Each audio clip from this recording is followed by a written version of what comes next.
We're live. We are live. We're We're live. back for night 2 and round 2. All right. And we got Kevin here as well. So now we got the full Liberators crew and Kevin's back from purgatory. Back from the dead. Dude. Yeah, we had to break up the last episode. Fucking shit. So after last night's episode, I go downstairs and the front door's just open. And I'm like, where the fuck did Kevin go? And then I come up here, and then I go in the bathroom, and I'm like, I wonder if he's raping my wife. And I go in there. Can't He's not rape the doing willing. He's not doing that. And I'm like, Ryan, you might want to find him. The checklist of pirate activities, which is good. Yeah, I was fucking full Popeye. Like, Yeah. I figured you're probably walking to the plank or something. Yeah. Well, that's why we have sandwiches now. We brought snacks Yeah. this time, so probably we're should eat something. we're before we prepared. start We're this. prepared. So our guest today is another legend in the West Coast SEAL community. Legend So- of my own mind. Don't Yeah. leave me alone, I tell you. So Ivan Krusic, so most of the people on here know me, so a little bit of background and how our interactions. So when I came through it was my time to be a third phase instructor. You were one of the chiefs in charge of third phase, so I was under you there, and then you left. And then as I was getting out, you were one of the pioneers in that Department of Defense where they were hiring civilian dudes to run SQT. So you were one of the main guys there, and then you were instrumental in pulling me over from active duty over to SQT, which is Didn't you guys date for a little while too? Oh, yeah. He's a terrible kisser. not consensually. But anyway, dude, I'm stoked to have you on. Thank you for coming, and I'm excited to dive into this because I've been wanting to ask you about a ton of these stories that I've heard over the years, but we just never had the time to like sit down and dive into Mostly it. lies. Nothing against the younger guys, but, after last night, having the older NSW dudes on, I feel like not only have you perfected your storytelling ability, but you also kind of predate any level of wokeness in the Navy. So I just feel like the stories are exponentially like larger scale. There is zero wokeness, yeah. Yeah. Wokeness is Yeah, outlawed. for sure. So normally we start at the beginning, like where you grew up, where you're from, and then eventually like to get to what was the catalyst for your decision to join the SEAL teams or military in general. Right on. I was born in Monrovia, California. Grew up in Altadena and Pasadena area. 10 years old, we moved up to San Jose. And, typical kid growing up, high school, public schools, California public schools. So I basically know nothing.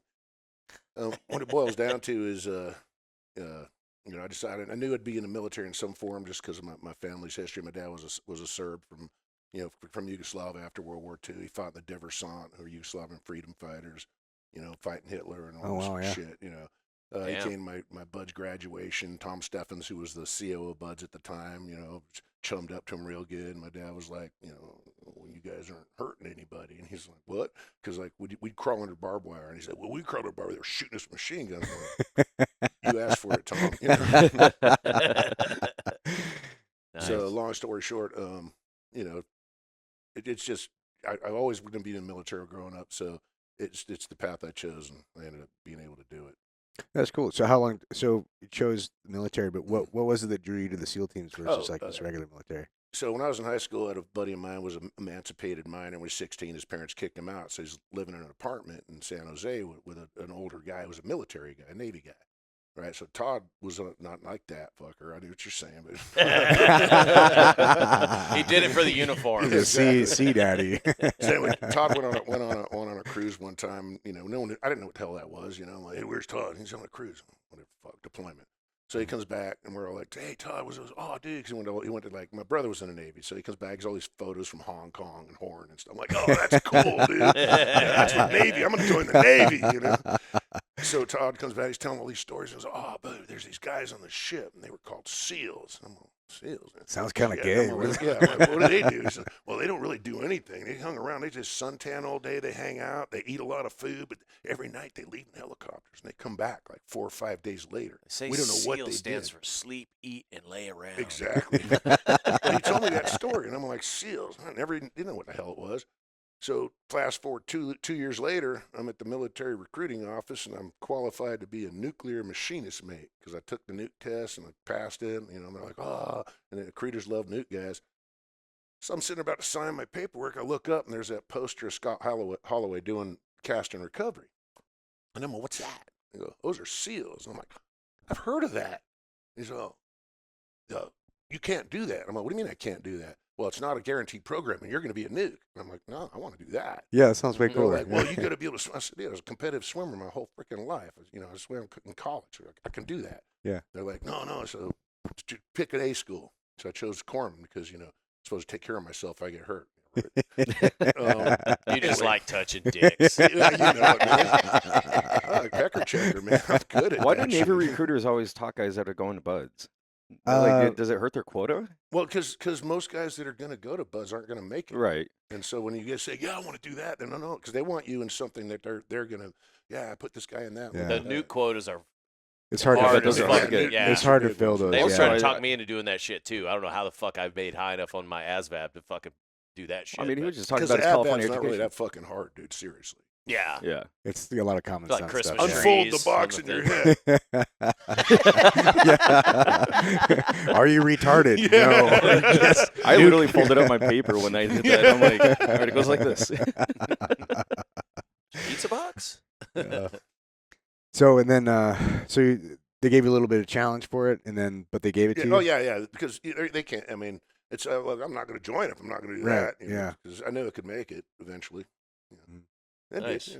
graduated the class I started in. Where'd you Yeah. Where'd you go to boot camp in San Diego? San Diego. Oh, hell yeah. Oh, nice. Oh, Yeah. boot camp story.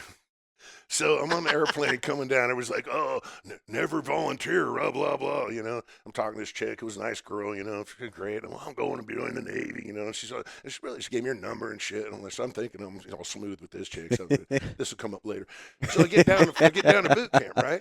I get off the fucking plane and get these line up buses. Hey, who here has ever played a musical instrument? And it was like, oh, and I'm like, what'd you play? I'm like, trumpet. Look, you get over here. And I'm like, what? So I get over there, and then who else? And people start. So we line up. There's like 6-8 guys, right? Trumpet players, trombone players. I played the slobber and blues on the Dixieland meat whistles. Skin flute. Yeah. Well, they pull us in the side and say, you guys are going to be in a drill company. So in boot camp, I didn't do work week where you work in a scullery. We didn't clean shit. We didn't sweep shit. We sat there and practiced music 8 hours a day. I'm playing a bugle at this point because I'm a trumpet player. And then every weekend, they haul us in buses to some fucking little parade somewhere around San Diego, right? And That's then, not bad. oh, hell no. I'm in boot camp. You play, so now at the end of the parade, you got to go do PR. You got to go, So where we go? The bars. And people buy us drinks.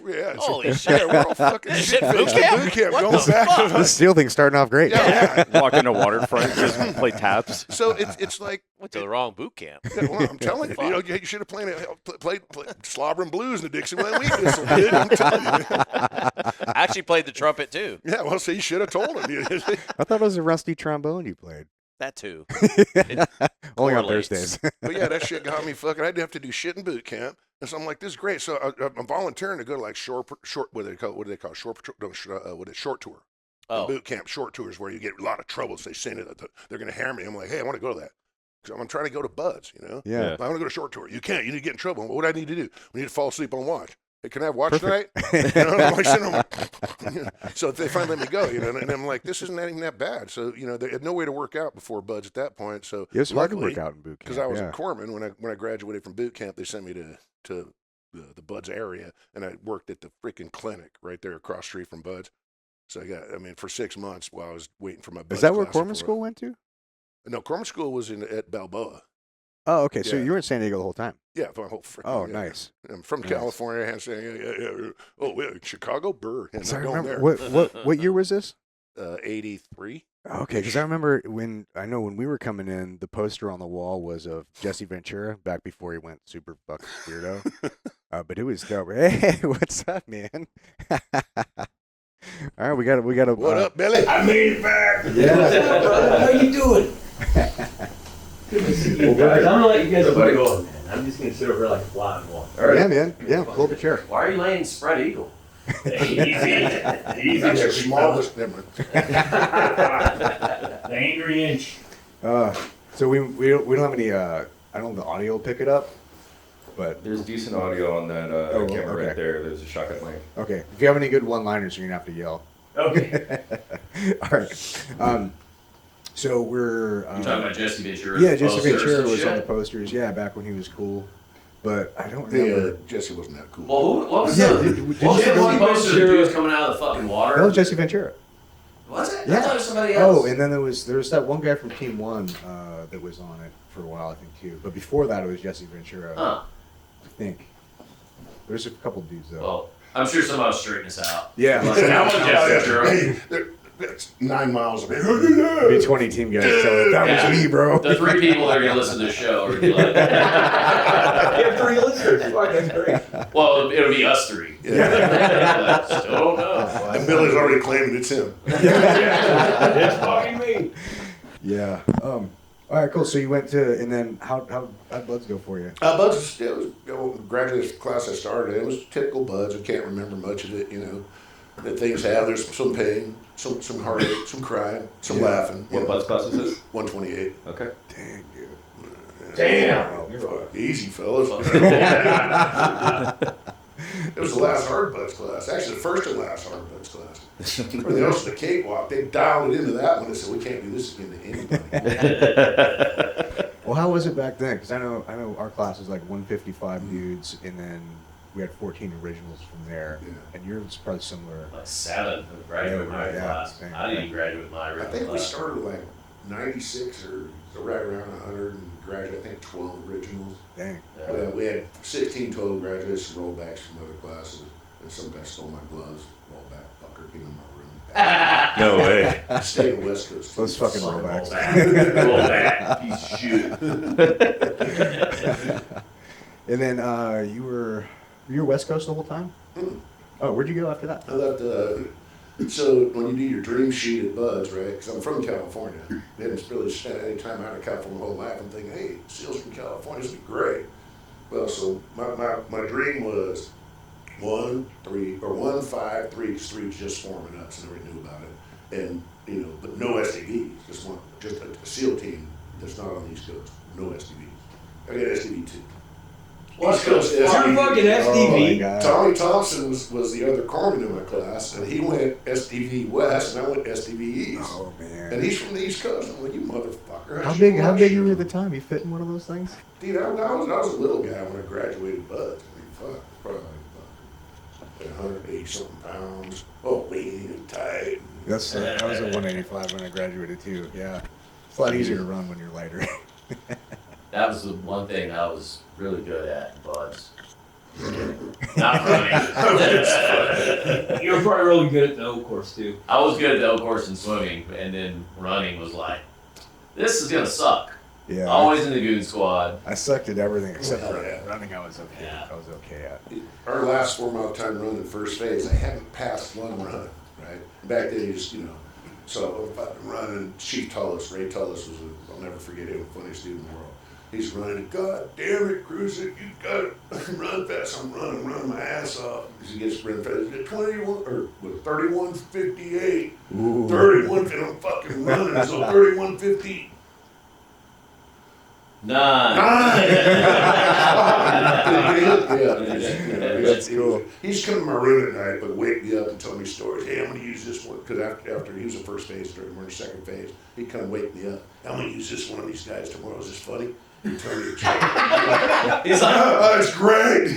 testing out his material on fucking second base, dude. If I told him it was a good joke and it wasn't, he'd fucking make me hit the surf the next night. I'm like, fuck, dude. No one laughed at this. That's funny. Hey, I gotta fucking jump in on this. I hope you can hear me. This is a fucking funny Ray Get in here. Tullis Oh, story. you know Tyler. Yeah, hell yeah. He was my proctor. Oh, fuck yeah. We were fucking. I would get in. Well, I won't talk about it again. But we were in fucking second phase whenever they switched over from third to second Yeah. phase and all that shit. And Make so it we easy had for you. camis on. We fucking all had to go get our camis pressed. It was the first time fucking students were wearing camis before they went out to San Clemente Island. And I want to make sure this is fucking Ballast. You remember Ballast? Fucking Johnny Ballas, yeah. The wife stealer? The wife stealer. Yeah, he's shit. We didn't know that as students. We thought fucking every instructor was a bad motherfucker. Yeah. He was a bad man. He fucking came out. He got so he was Came out of the Sean McCann. I think he may be gone now, and a guy named Jason Pruitt. He died in a fucking rafting accident on the East Coast. those two dudes caught him beating off in the bunk room at 618. And he fucking saw that they saw him. Like, they walked by and they fucking looked in and they're like, "Ah!" So the next morning, he made them in their camis go hit the fucking surf. Ray Tullis fucking shows up with his bullhorn. He's like, "Hey man, why are you guys fucking wet? Why are you fucking wet? It was a big old dip. Why are you fucking wet?" Why are you fucking wet? And they're like, "Well, Instructor Ballas, he made us hit surf. Why didn't he make you fucking hit surf?" And he said, "Well, I don't know if we should tell you or not, but we saw him beating off in the bunk room." Ballas beating off in the bunk room? You caught Ballas beating off on the bunk room? Holy shit, guys! Ballas was, and he fucking starts yelling. Oh, yeah. He has the fucking bullhorn, and he marches us walking into the fucking compound, and he's like the lead fucking guy, and he's, "Anyone seen Instructor Ballas? Look out, he'll beat off on you." Dude, all the way in there, I mean, we just felt like a fucking $1,000,000. Yeah, anyways. Oh, I bet. Ballas, he's shit. Oh, Ray was an interesting cat, man. He was fun. Ray Tullis. I saw him overseas. I was on the barge Hercules. He came out. He's a warrant officer at the time. I'm like, "Dude, really?" He's like, "Hey, they'll do it to anybody." I'll make anybody warn officer.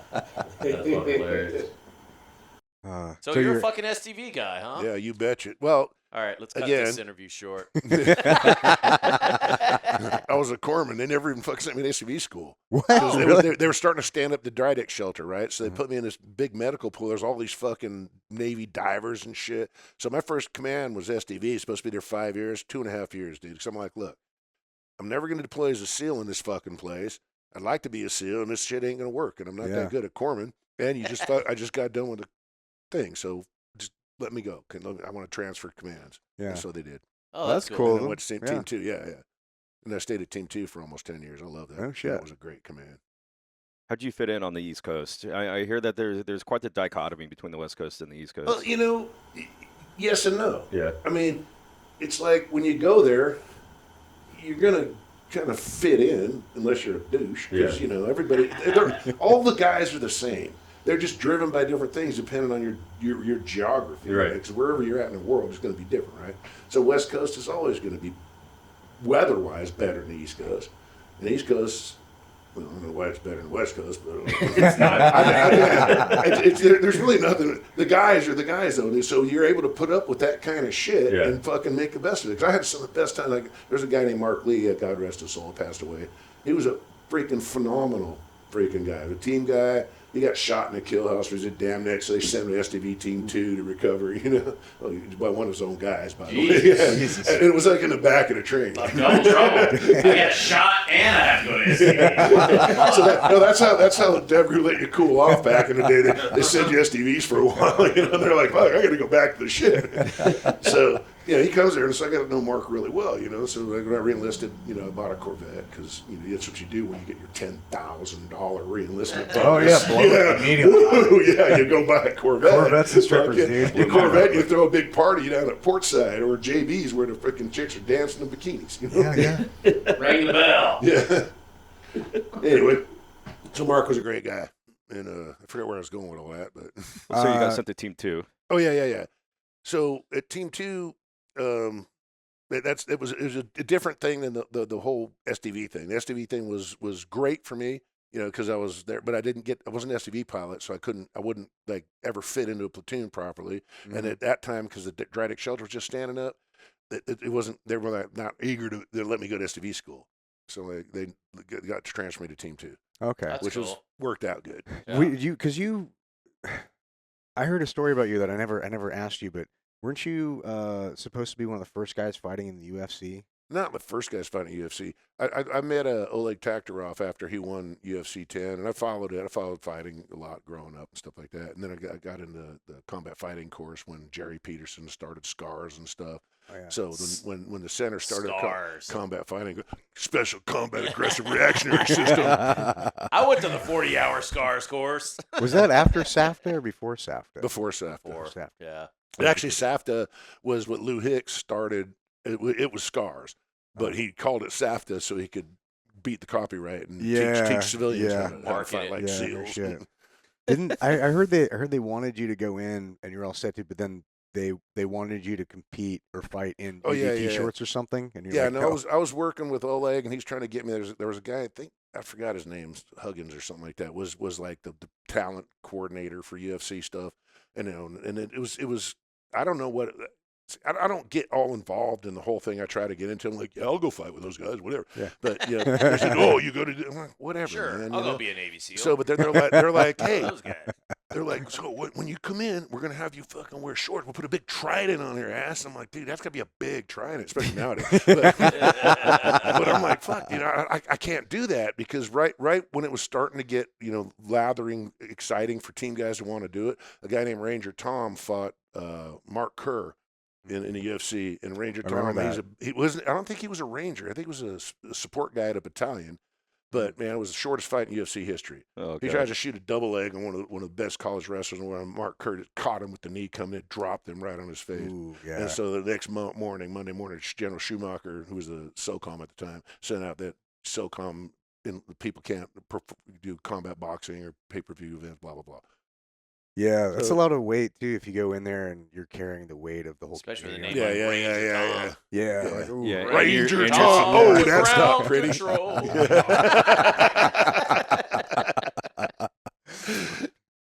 Yeah, that's too much weight. Yeah. Like, nah.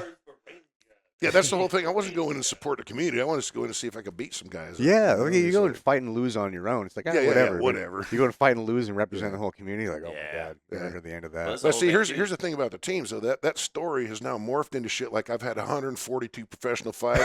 I'd go down to Mexico and I'd fight in death matches with fucking glass on my gloves and shit. I'm like, oh, dude. sure, I did that all Blood the time. sport, Dude. yeah. Yeah. dude. The original Kumite. The warm up for the donkey show. Like, all right. I've been down there a lot. That's how you so it get the doesn't glass to stick to your hands. Oh god. So you're team 2 for 10 years, and then For about, yeah, right. what year did that put you with that? Like mid 90s? That was like mid 90s, probably 90, 97. I went to 18 Delta from there. And then when I went to 18 Delta, there was a guy who was a detailer at the time for Corman. I'm not having no people homestead. There's guys that have been on the East Coast their whole career. I'm going to make them go to the West Coast. Okay, awesome. You know? Oh no. I grew up on the West Coast, by the way. So I'm at freaking 18 Delta, and my orders come out. I'm going to California. I'm like, bummer. So they sent me home, and then I went to Bud's. Yeah, I got in a little trouble, but before that. Well, that's Yeah, well, trouble with team 2. teed I up. heard it's pretty easy to get in trouble with team 2. Yeah, at it the was time, time. Yeah. Well, the first time I went to 18 Delta, I got a big DUI, so they sent me home. And then the second time I went back, I worked out and I got back out here. But yeah, With team 1, they used to give you shit if you laced your fucking boots wrong. oh yeah, Like literally. It oh was yeah. fucking insane. Stalled Fucking- 1, no fun 1. Yeah. I was stolen one. Team 2 had Rudy. He was never that bad with the boots, but dude, you better have had a haircut every fucking Monday, and not like some scraggly shit because you got it last week. If you didn't have a haircut, if it wasn't fresh, and he wouldn't even walk the ranks. He Every just- week? Oh, dude, yeah. God Because damn. That's a lot. quarters on Monday, man. You show up, your shit better be tight because you're in garrison. Yeah. Now, if you're not there at quarters on Monday, that means you're wherever you're at. Hey, don't need to get your shit cut. But Rudy was bad at it. I love that, man, because he made people fucking care about their shit. Yeah. And the command was fucking tight. And we do sweepers and no shit. Team 2 did sweepers. You're trying to fucking polish the quarter deck every fucking day. Oh my God. Anybody that walked across Team 2 was like, damn, we got a lot of jobs. They'd come in. Yeah, I man, remember fuck team yeah. 1 had a hole in the floor because some fucking dude shot the floor on watch or something. After that, they're like, well, maybe we don't need guns on watch. There was a dude I went to fucking Buds with that shot a hole in the fucking quarter deck. I think it was at 1. That was probably Fucking, yeah. It looked pretty fresh when I I can't showed up. remember his Maybe that fucking was the twist.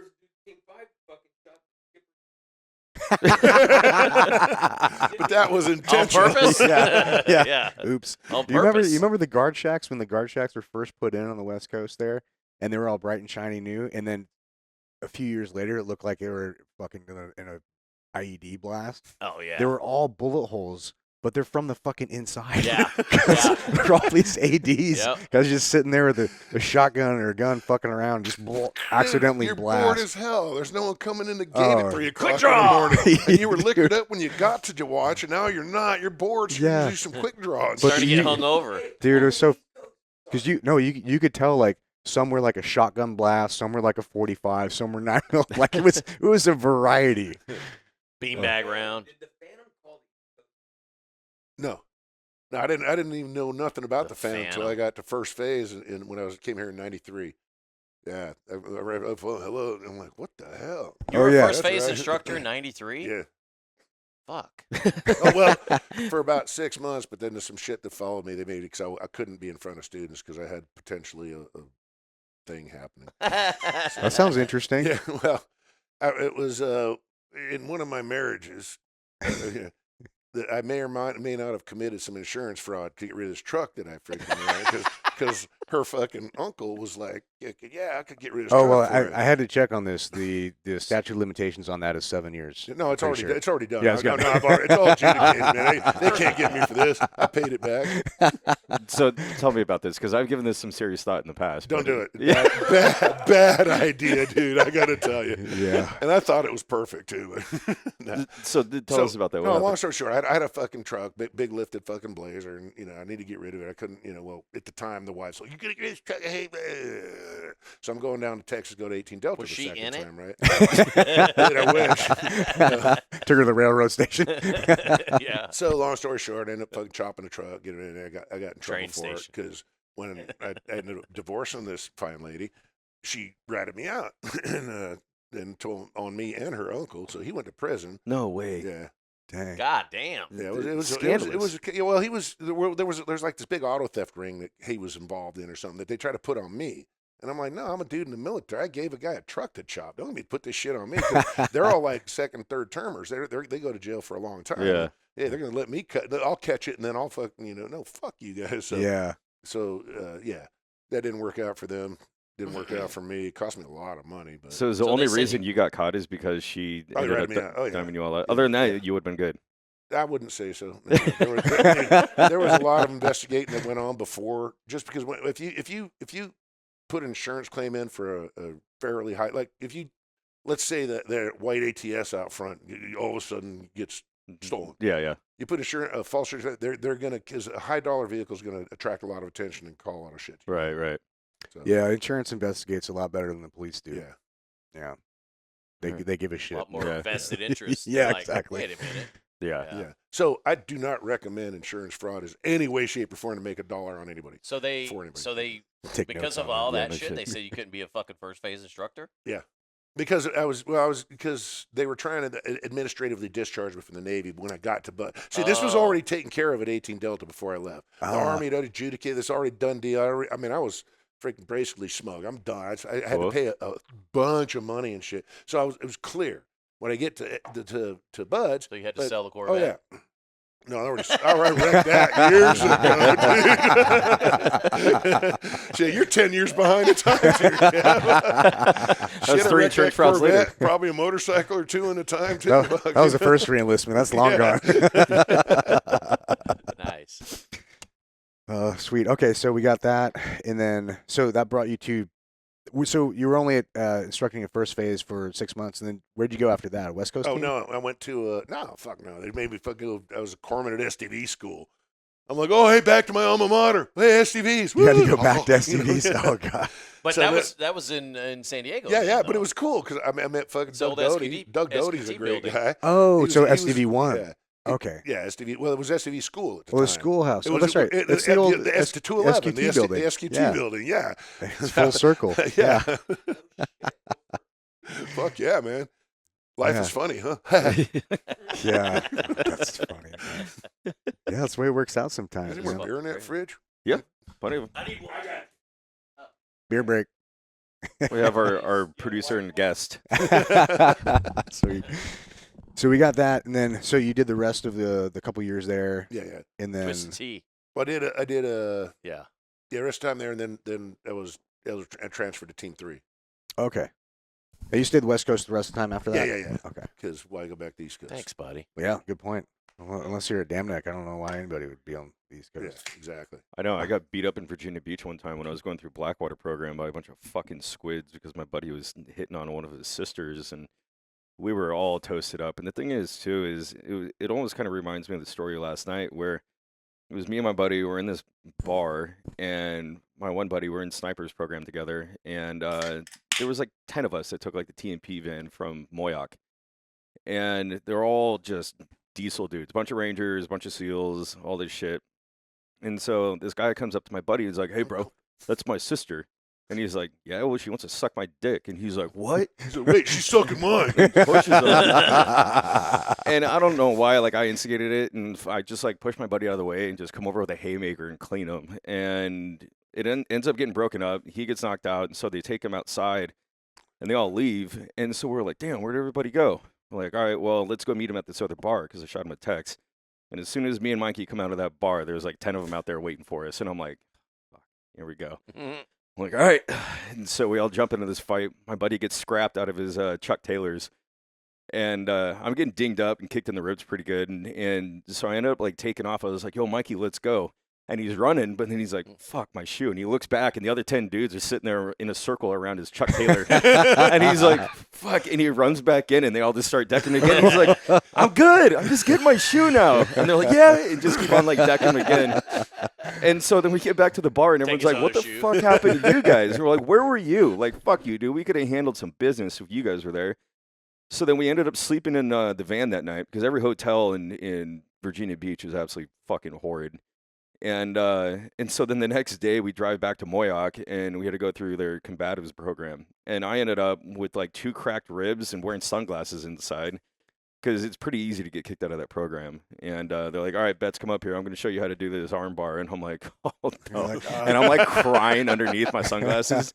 And finally the instructor's like, why are you wearing sunglasses? And I was like, oh, you know, it's just my eyes are sensitive. And he's like, fuck you. Takes them off, and he's like, all right, put them back on. I was like, all right, thank you. So after that, I got a very large distaste for Virginia Beach in my mouth. And also, it's like every store is just like your cliche tourist store that you'd see down in PV or like on the boardwalk. But they're just like, it feels like they're trying hard to be the West Coast, but they're not. Yeah. So I'm not a fan. But it's not the team guys so much. Cause I No, tell you what, it wasn't. It was you're the more than squids. likely, if you want to go get in a fight with a squid, you don't go to San Diego, go to Virginia Beach, because you're going to get in a fight with a Navy guy in Virginia Beach easy. Yeah. Because those guys, dude, they're like the old Navy that like sailors and dogs off the grass shit, you know. Because Virginia Beach is just weird Navy one. I mean, it's East Coast. Maybe that whole East Coast is fucked up. I don't know. Oh, here it's flip-flops and a G-Shock, and out there Yeah. it's cowboy boots and a dip and No, it's Carhartt and flannels, dude. yeah. You dress like a lesbian. That's the way it is. You get issued that your lesbian apparel. You're showing My up. Indian lesbian kit. Come on. Little Subaru, bro. But with the roof rack. And Baja lights. Oh, That's God. fucking crazy. Yeah, I mean the rivalry with the East Coast and the West Coast, I think it only exists on the East Coast because none of us on the West Coast give a fuck. Yeah. Exactly. it They're like, seems oh, it. whatever, but they're all like mad about it. Yeah, there's other shit Dude, to do. I gotta tell you, because I started my fucking career in the East Coast. The fucking thing that made the West Coast so much better than the East Coast that they would fucking fight and say, that don't mean a fucking thing, was PI. That's it. Because when you're on the East Coast, oh, you get to go to Amsterdam, but that's a fucking $300 hooker, for Christ's sake. PI's $9 for a month. Yeah. Jesus. Jesus And Christ. shit, she'll Yeah. marry you while you're there. It's God. Yeah. Well, it depends what you're into. I mean, I'm not racist, but my dick is. So I just don't. I'm not into Asian chicks or anything. But if I had gone into like a Russian deployment or something, like, oh my God, I don't think I would have come back, man. Well, yeah, because the trannies got bigger dicks over there. The dudes are way hotter in Russia. Oh, perfect. All right, so we're back. So we're back. So, yeah, we're not very woke right away. that was the original woke. You Yeah, know? right. Yeah, you do some trannies back in the day. It's like just Just giving it all now. out. Now you get He's applause gay, for I'm it. not. He's I don't gay, see I'm not. Okay, so you're back on the West Coast now at Team 3. Team 3, yeah. All right. Yeah, that was near the end of my career. So I was at Team 3, went to we did the last actual ARG of the new millennium, We left in '99, came back. Well, '99 was the last ARG that would have left before the 2000.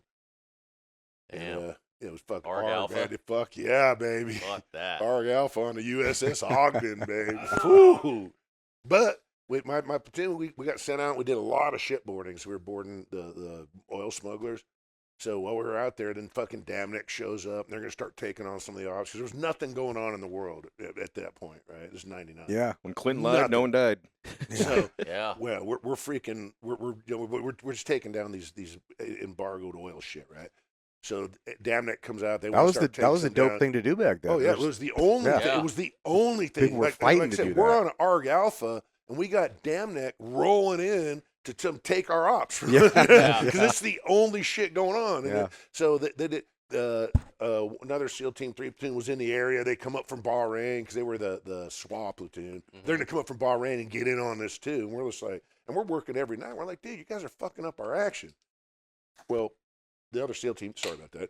The other SEAL team guys, and it fucking had a contested. Anyway, a dude AD'd in the round, shot his AOSC. Looked not bad. Oh, I but remember enough. that shit. Yeah, so that made the Desron The Admiral's guy. son. Yeah. Yeah, The wasn't Desron this- guy said, fucking, hey, everybody the fuck's out of here except Alpha Platoon. And we're like, that's us. We're hanging out.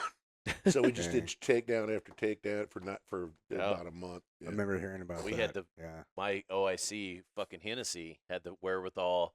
In '98, the Independence we were supposed to be doing, like first Spec Ops platoon. We're supposed to be doing all this shit with the carriers because they've been doing it on the East Coast for fucking years. And we get up to Japan. We're supposed to be working with the Independence. The thing's steaming out to sea. We're like, huh, that's weird. Hennessy starts fucking wheels turning. And he's like, what? It's going to the Middle East? Well, hey, we're supposed to be with that ship. So, dude, we hooked and crooked, got all the way over there, and same type of shit. It was our platoon. Your platoon was there, or a hotel. Fucking, there was like a Team 8 platoon. There was a couple Team 3 platoons. Harward, the CO of 3, was our actual task group My commander. class officer from Buds. And he fucking hated Team 5 for some reason. Or he maybe just hated Hennessy. Because we were supposed to do some jumping out of the not P3. What's the fucking carrier launch? The prop CODs, bird? the CODs. The COD. What is Yeah. it, a C2? C2, yeah. So we were supposed to do some jumps out of that. Fucking Harwood just, he never yells at anyone. Harwood. He's like this far from Hennessy's face, like, General Tony says there's not going to be any air operations, blah, blah, blah, just screaming like this far from Hennessy's. And Jay's a big boy. I'm like, I'm waiting for Jay to just clean this dude out, And so sure as shit, like, all right, I guess we're not jumping then. Calls or tells our admiral that we're attached to on the carrier, who was a 2-star. God, I can't remember his name. Admiral Moore, maybe? Anyways, we'd take him up. Scott Moore? Team guy? No, not a team okay. guy. He was a ship driver. He was the admiral of the fucking carrier task group, and we took him up in a spy rig and shit. And like, dude, he was like, "Oh, you guys are fucking great," So, dude, we couldn't do no wrong, and so sure as shit, he's like, "Hey, I thought you guys wanted to jump." He's like, "I got these C2s on the hook, and like they need quals and all this shit," and Jay was just like, "Well, General Tony said there's no," he's all like, fuck that. He goes, that motherfucker's got 1 star. I got 2 stars. He goes, and you guys aren't fucking purple SEALs, you're blue SEALs. He goes, you guys aren't attached to SOCOM. You're attached to fucking NAVSOC. He's like, do you guys want to jump or not? But fucking Jay was like, Yes, fuck sir. yeah. So, dude, the very next day, we're standing in fucking quarters.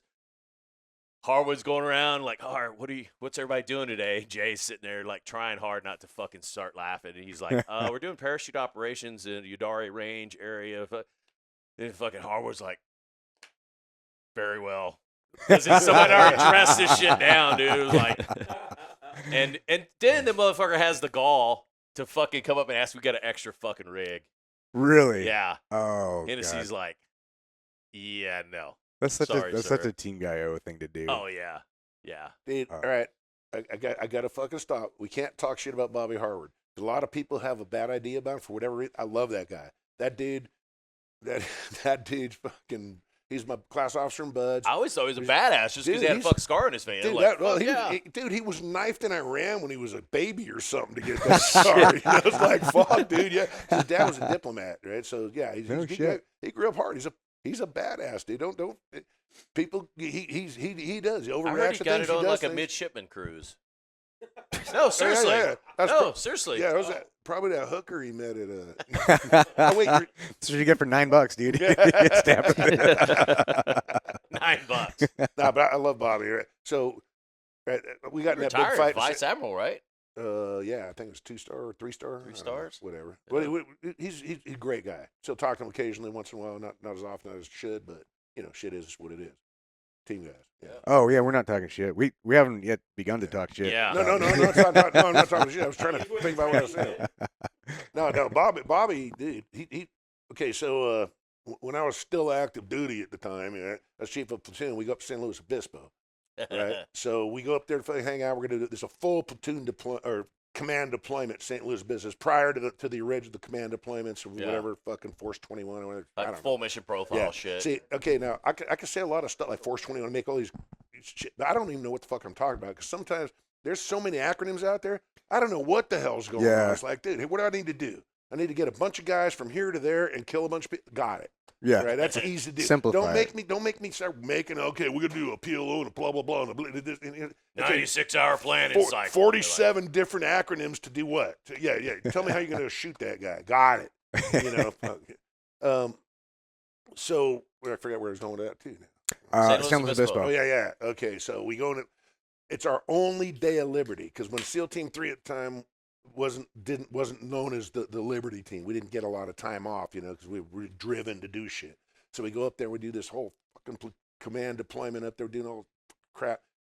It's coming out, hey, yeah, guys, we're leaving in like a week. We're gonna have Liberty tonight. How many go? So we're talking. There's like 9 platoons up there. Some fucking like 6 guys, like million fuck.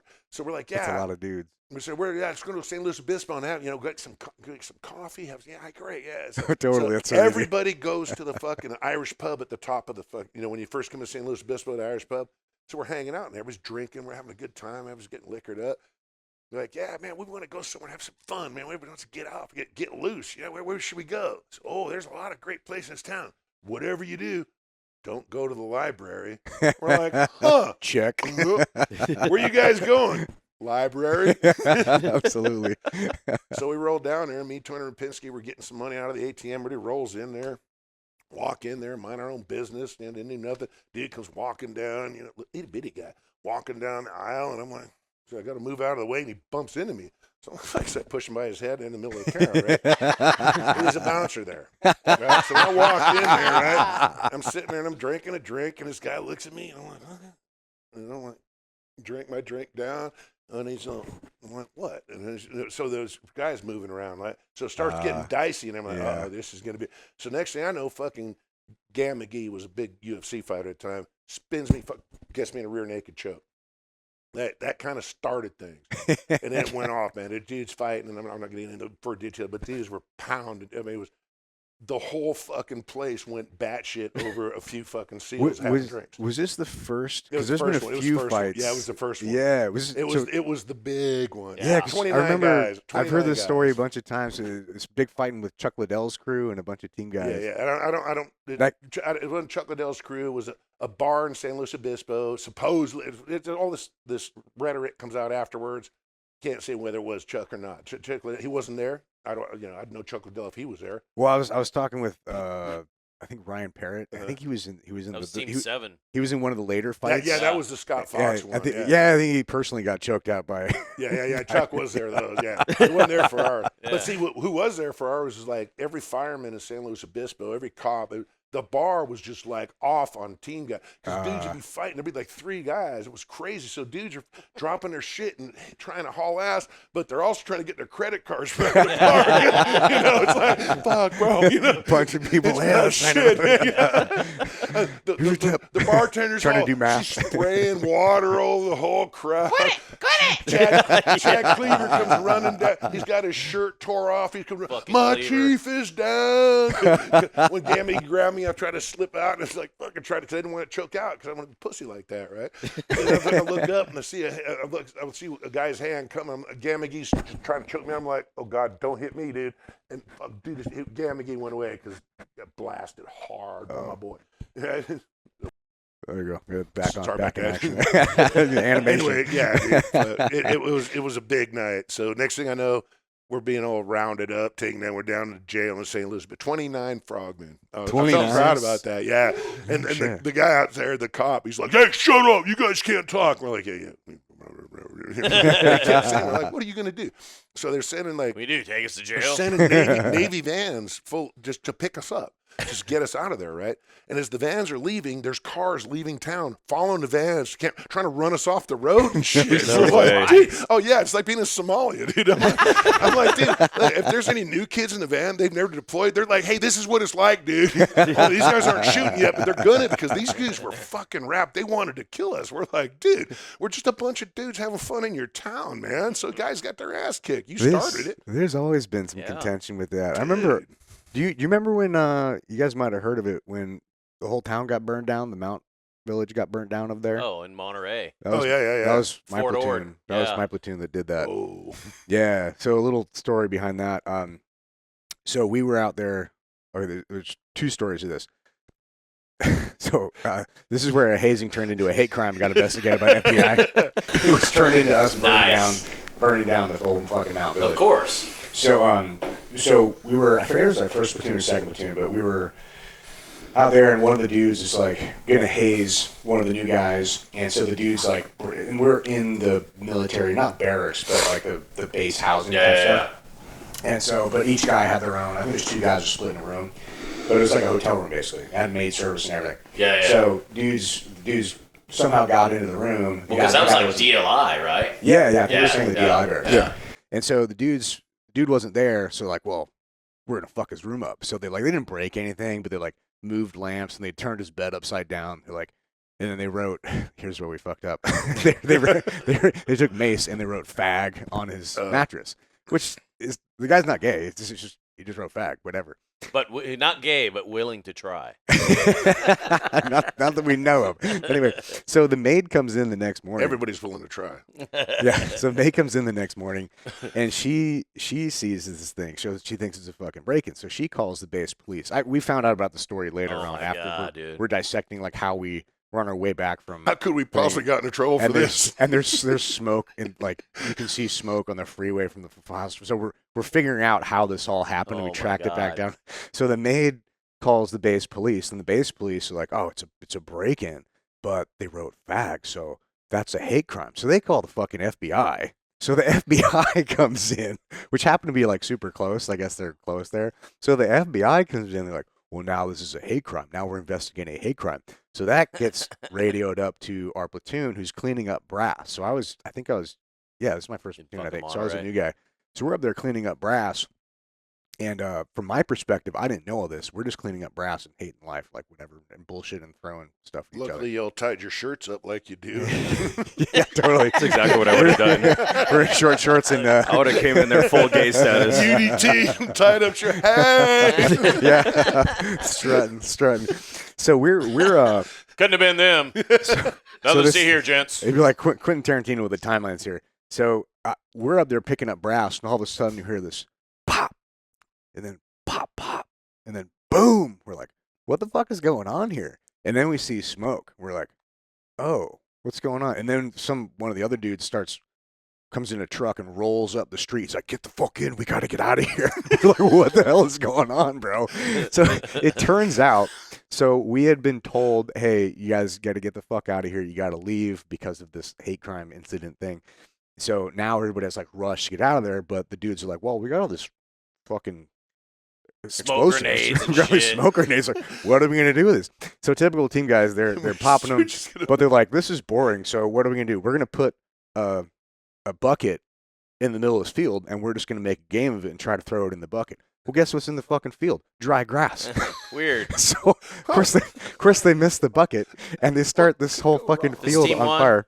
Yeah, team one. Go figure. So they start this whole fucking field on fire, and they're trying to put it out like, oh, fuck, what have we Trying done? to pee on it. So turns out this whole field what used to be an ordnance range.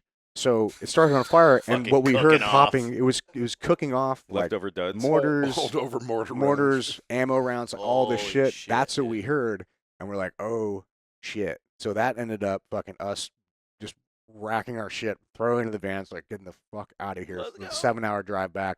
So the papers the next morning, I gotta find this in the paper. The papers the next morning were Navy SEALs burned down Monterey. We're like, Nice. yeah, that was us. That was a fun town though. Monterey was cool. Yeah, there's yeah. some other stories that happened there that I I don't bet remember Monterey all doesn't of take too kindly to NSW at all, No. considering, they love us, dude. God, they love us. especially Well, that bar. Especially 'cause well, that it's- was slow. Well, it's a cool town that also has like a bunch of fighters in it who are cool guys. So like there's this alpha contention, Interesting. but like it causes conflict. I wouldn't have gathered that. Yeah. Well, I got a buddy that bought a bar up there. He bought the old Mucky Duck. oh yeah, the Bull and Yeah, Bear. Bull and Bear. Yeah, Ano. I don't know. Village. Yeah. He fucking bought the fucking bar, but I remember being in the bar, like when we were doing mount up there. You know, of course, we were asking for volunteers. All the DLI people, they come in, they play role players and shit. And it was Rob Bose was our TU. Oh, See Big Daddy. Yeah. Yeah. Daddy. And dude, we're sitting in this fucking bar, and there's a lack of a better word, kind of a nerdy DLI kid. And dude, there was a guy that was just fucking had it out for military people or some shit, dude. It And happens, he yeah. fucking cracks this dude, and the dude was a role, like we invited him to the bar, so we were all hanging out with all these dudes. Dude just walks by and like cracks his fucking kid.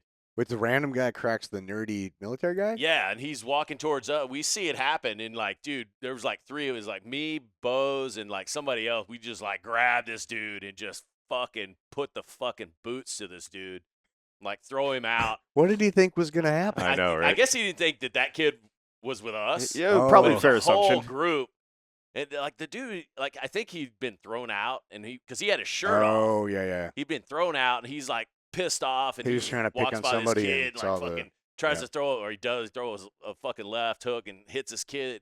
It didn't even. The kid was just like, "What the fuck was that?" And like we were like, Let's grab go. this dude, like just Yeah.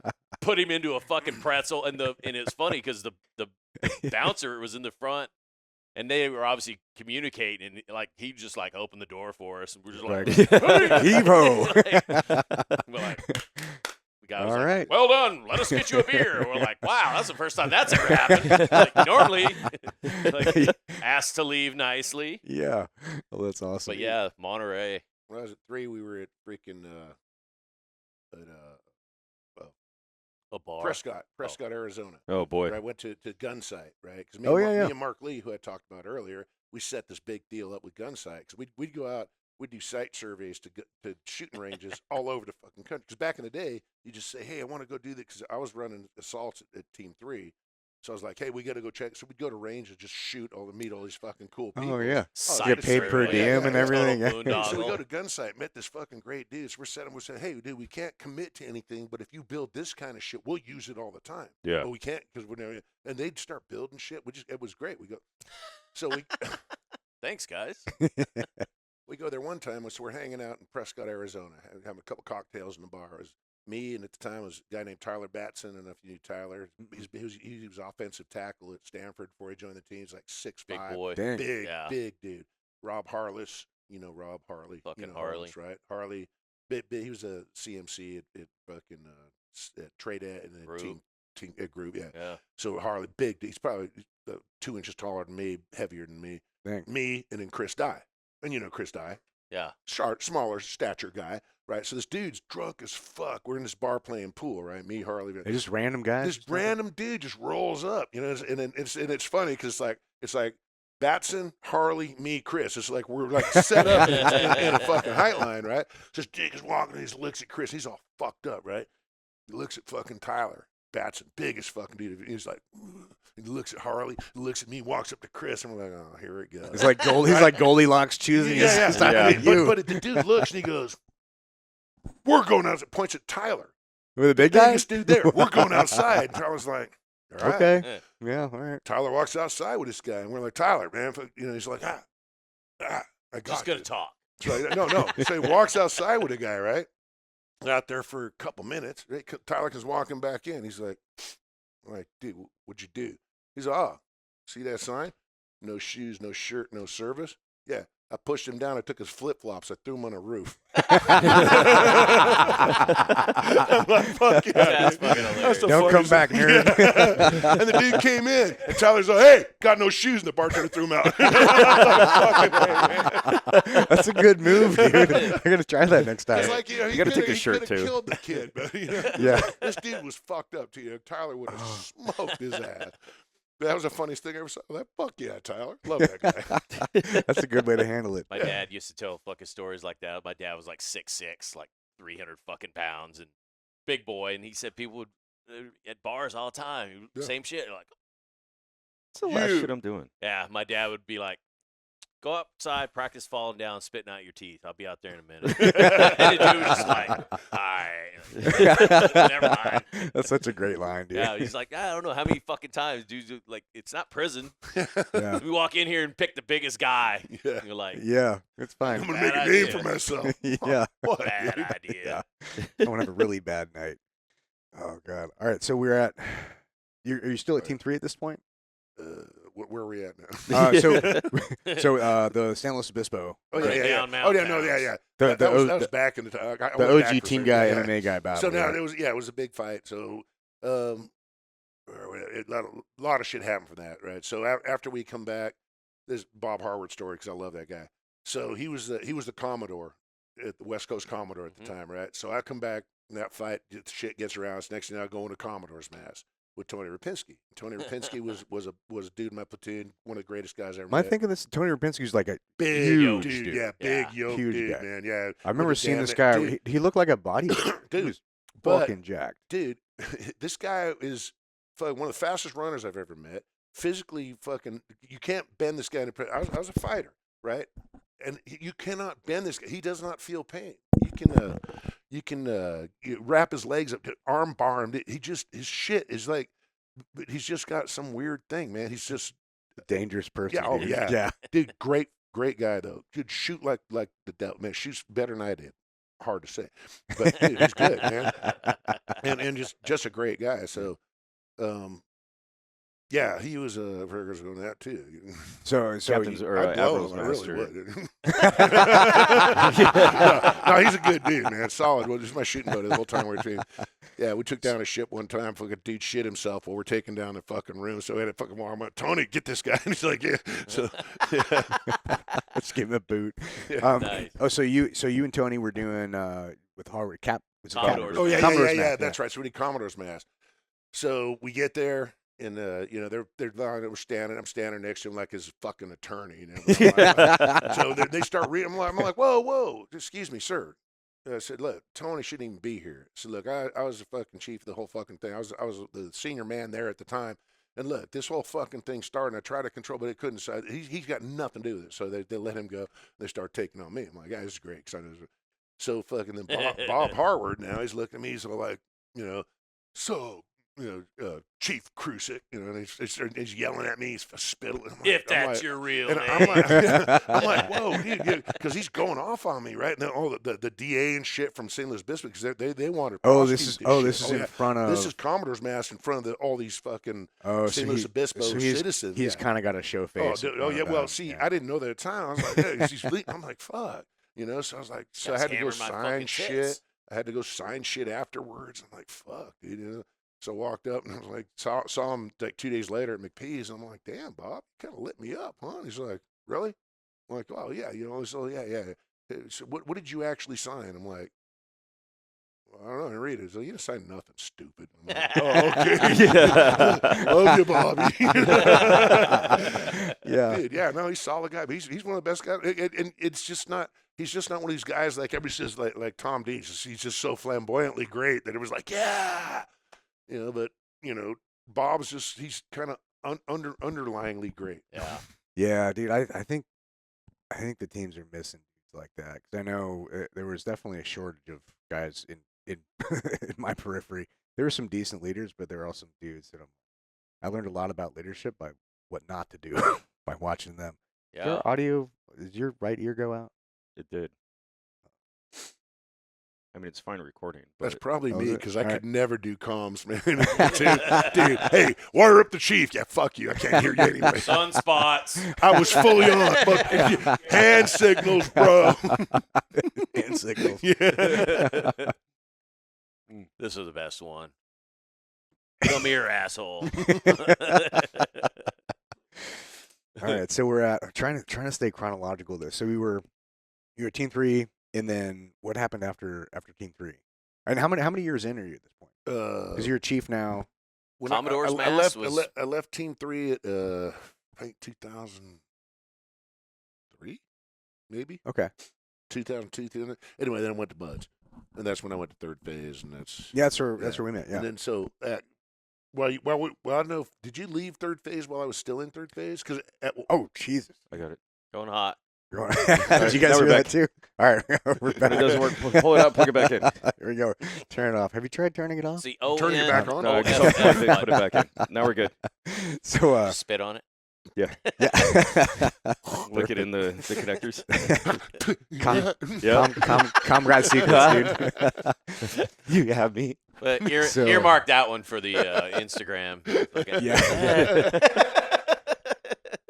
So I left Team 1 in 2004, and then came over to third phase in 2004. So I think you left a year before I did, and then you were one of the first guys to stand up the Department of Defense civilian yeah. thing. Yeah. Well, I got hired as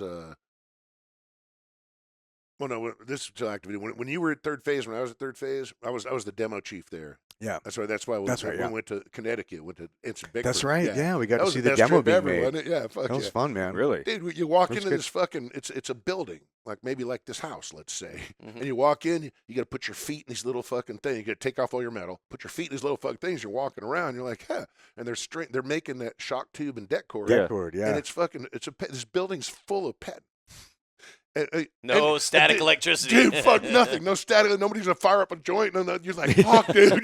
Because like, yeah, oh yeah. Like, don't what happens if it goes sneeze. off? We're like done, dude. It's like, Yeah, holy and shit. they're telling us about the last explosion Yeah. they had, which was a couple years ago. Yeah, it's totally safe now, though. That's right, yeah, we figured things. It's a 400-foot crater. and it's got like miles of this fucking the shock tube being strung out, and we're like, what the fuck, dude? Yeah. Just being That's spooled up. fucking Dude, no, crazy. it's just strung out because as they fill it with the pet and as it blows through, Yeah, it's like they- vaporized oh, yeah. explosive. they, thread. they Yeah. blow it in with air, and it's like, fuck. Yeah, dude. while it's in while the tubing is in like molten plastic Yeah. form, it's like Willy Wonka's chocolate factory. Wow. Dude, it's fucking pretty amazing, crazy. but it's all explosive. Everything can Yeah, it's kill super you in cool. a second. It's Yeah. like, it's great, and they're letting us fuck with it. And then we're going to strip clubs in the evening. It was, Yeah, it was a yeah, good time, man. Dude's all hungover. Yeah, like, one don't was a fucking gay club, but we sneeze. went to. Oh, that's right. That's right. We Yeah. got some free drinks until we figured it out. Yeah. Yeah. Yeah, that was good. That was a good time, man. That was a good trip. Fuck yeah. Glad I Did- set that up. Went to a gay club on accident. Yeah, Sure. So did accident. you retire out of there or Yeah, I guess I did. Yeah, I retired out of third phase in 2007 and then got my job at SQT in 2008. okay? So Yeah, yeah. October 2007 to February 2008. Got my job Martin Luther King's birthday. Oh, there you Nice. go. Perfect. R.I.P. Yeah. So I was always wondering how that happened because that was a super unique time because at the time there was this big push in the community to get guys overseas, and I remember because Mikey Sowers had left third phase and he went to Team 5 to go do a deployment cycle, and I had done 3 platoons, but one before 9/11, 2 after, didn't get to do shit. Yeah. And I was thinking about staying in or getting out, and I was like, hey, well, it's been 10 years almost. Yeah, 10 years at that point. I haven't done shit. So I submitted a chit to go join Mikey in Team 5 and go do Frogman shit. That was at Ramadi deployment. Yeah, and then it ended Yeah. up being that Ramadi deployment Yeah, that that was that 607. Warfare movie was Yeah. was Yeah. about. Yeah, it's pretty wild. So I ran a chit up, and I forget. I don't know who denied it, but they were like, "No, we're too short manned here. We can't let you go." So I'm like, "Okay, I'm getting out." They let This me fucking go thing. because I was at SCT and we didn't have any winter classes. They let me go, Oh. and I augmented Team 5. Fucker, nice. That's probably why they let you go. They're like, no, we already got a guy going. No, because we had a full Kevin class undercut schedule. your shit. Yeah, because if you're at SQT at the time, we still had a full class Yeah, you schedule. guys so it probably wasn't still- summers. Yeah, Which yeah. that was fucking weird because I was like, Wait, you're letting me go? Well, the third phase cycle. So we had no summer class. Yeah. Because the winter class. So we had no summer. So me and Mikey were just the biggest whorebags PB has ever seen for like 3 months. We had no class. We were just like, What was the stomping Getting- grounds? Was it Short Club? oh, bro, yes. I A lot. feel like There it was- still Hillcrest. is. Like where was not? Hillcrest. Hey, Mike and I were roommates living a block away from Shore Club. We Holy fuck, had- dude. that was some fun times. But I've always wondered how that, because that whole thing got stood up, and then you know better than me. I think I was the longest serving continuous instructor because I came in 2004 as an instructor, and then just happened to ride that wave of getting Yeah. out and then getting that, and then leaving in the very end of 2016, which would be what's that? Yeah, no, 2004 to when 16. you got out and came to It was SQT, 12 years straight. Yeah, because you came to SQT right after you got was it right after? Or? Right after, yeah, I didn't go Yeah, anywhere else. yeah, and there was an overlap of like 3 or 4 classes. Yeah. But so I ended up like being 12 years straight of being an instructor, which I think is the only time that anybody's ever done that in SpecWar. Only because nobody's ever been able to be a civilian instructor before. That just program didn't exist before. Yeah. So how did Don't that? bring your weak ass shit here, bro. Oh, I'm not swearing. No, I'm. It's a I've been here dude. 40 fucking years, right? Yeah, but you're in charge. You're in charge of shit. You're not talking You were with in the students charge of every day. shit. Yeah, but I was talking with the students every day. You didn't have to deal with the fucking students. Yeah, You were yeah. what? But dude, Ops they at looked up. SCT? See, they wouldn't look up to SDT? me. They looked at dudes would come up here, man. That fucking. I wish I was like right when you rolled up with your fucking Lambo. Every fucking E4 fucking wannabe. Oh, dude, team guys are cool. Fuck, man.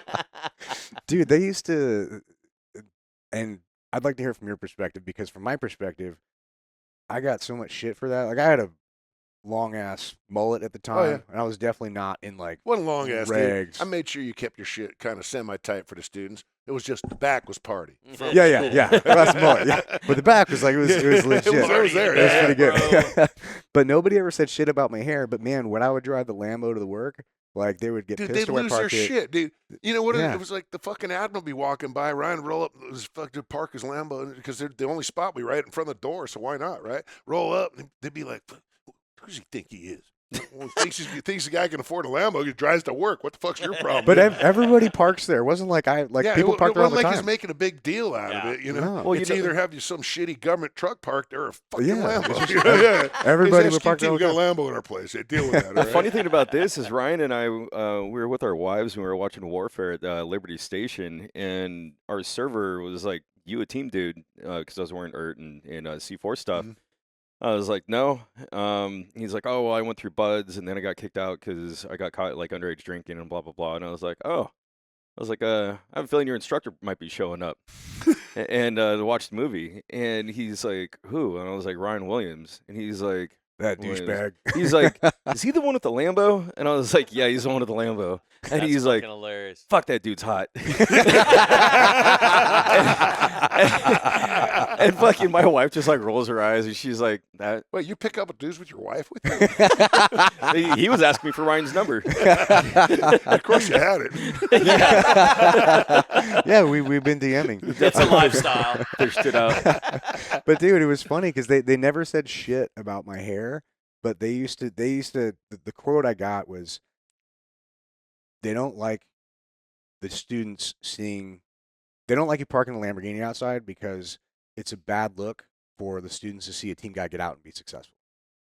That was the Seriously, story I got. I would have thought that it would be the other way. Dude, as they a, should, as a they should former talk to me leader, about that because I tell them shut the hell up. Because, dude, I'm like, that's what they want to see. yeah, Because not everybody's going to Yeah. be in for 40 years. you don't Nobody's want to gonna see a stay guy, there, guy right? driving So, a Yeah. Pinto. dude, Well- half the guys there only want to do 4 years, 6 years, see what it's Yeah. like, maybe 8 years. Yeah. They want to get out. So But- they see, hey, when I get out, I can do that. It was surprising, but it did actually help. It did actually help me be an instructor because I was like, okay, I understand what they're saying.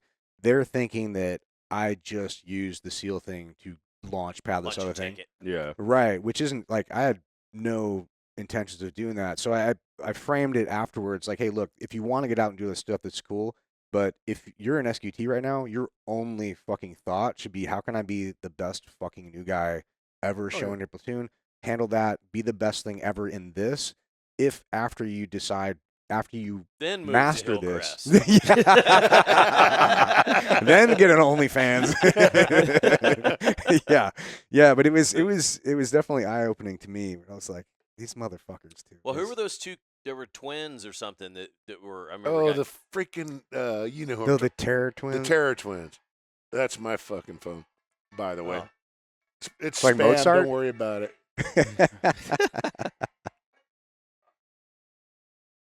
Where is it? Oh, there it is. Oh, I was like, why are you grabbing my shit? Quite the ringtone. That's ominous as It's fuck. it's the only one I know. Bach? If my phone's ringing, I know it. Yeah, that's true. Yeah. No, but the only reason I say that is because I thought those dudes were like drummed out because of some social media presence. Oh, they and some were. shit that they had. Well, yeah, but it's because it Weren't they in wasn't. SQT It or wasn't because something? they were doing social media presence. It was because they were being massive fucking Douchebags. douchebags. Oh, Yeah. No. okay. We Yeah, got. yeah, Yeah. okay. They'd graduated Yeah. SQT at the time, and Yeah, but I mean, you should see their stuff, dude. They deserve. Oh, it. they were through SQT. I don't remember, but they were. Yeah, but, they were through SQT. But we like had that. dudes come through. I forget the guy's name, but he came through when we were in third Okay. phase, and the guy was actually he was a super Thanks. cool dude. But it was kind of he used to be a fucking model. I think it was for Abercrombie. So we printed out a big picture of him being a model and put it on the fucking on the cafeteria at the island. Yeah, I remember that. And he was a good sport about Yeah. it though. He's like whatever. That's funny. You're like, Hey, bro, I mean, if the yeah. worst thing you're hammering for is being hot and fucking getting paid to wear clothes, and fuck it. Yeah, right. You're getting shit on because you're so handsome. Yeah, Like, yeah, oh, you yeah. poor guy. There's worse Oh things. yeah, I get that all the time. Yeah. Yeah, he was a good dude. I wish I could remember people's names more. I always forget that shit. They had no problem with it last night. Fuck. It was spot on. I'm like, wasn't this in 84? He's like, yeah, but Mike Jones was a great guy. Dude, I was barely good. remember Wait, anybody. I was good with names? No, these two. Oh, these yeah. It was not me. They're better with names. All right, so that was but yeah, how did that program come about? Is it just Oh no, I don't know, man. It's, here when I left the Navy, because I decided I was going to leave like I came in. Right, that guy that shows up one day, no one knows he's there. He's there.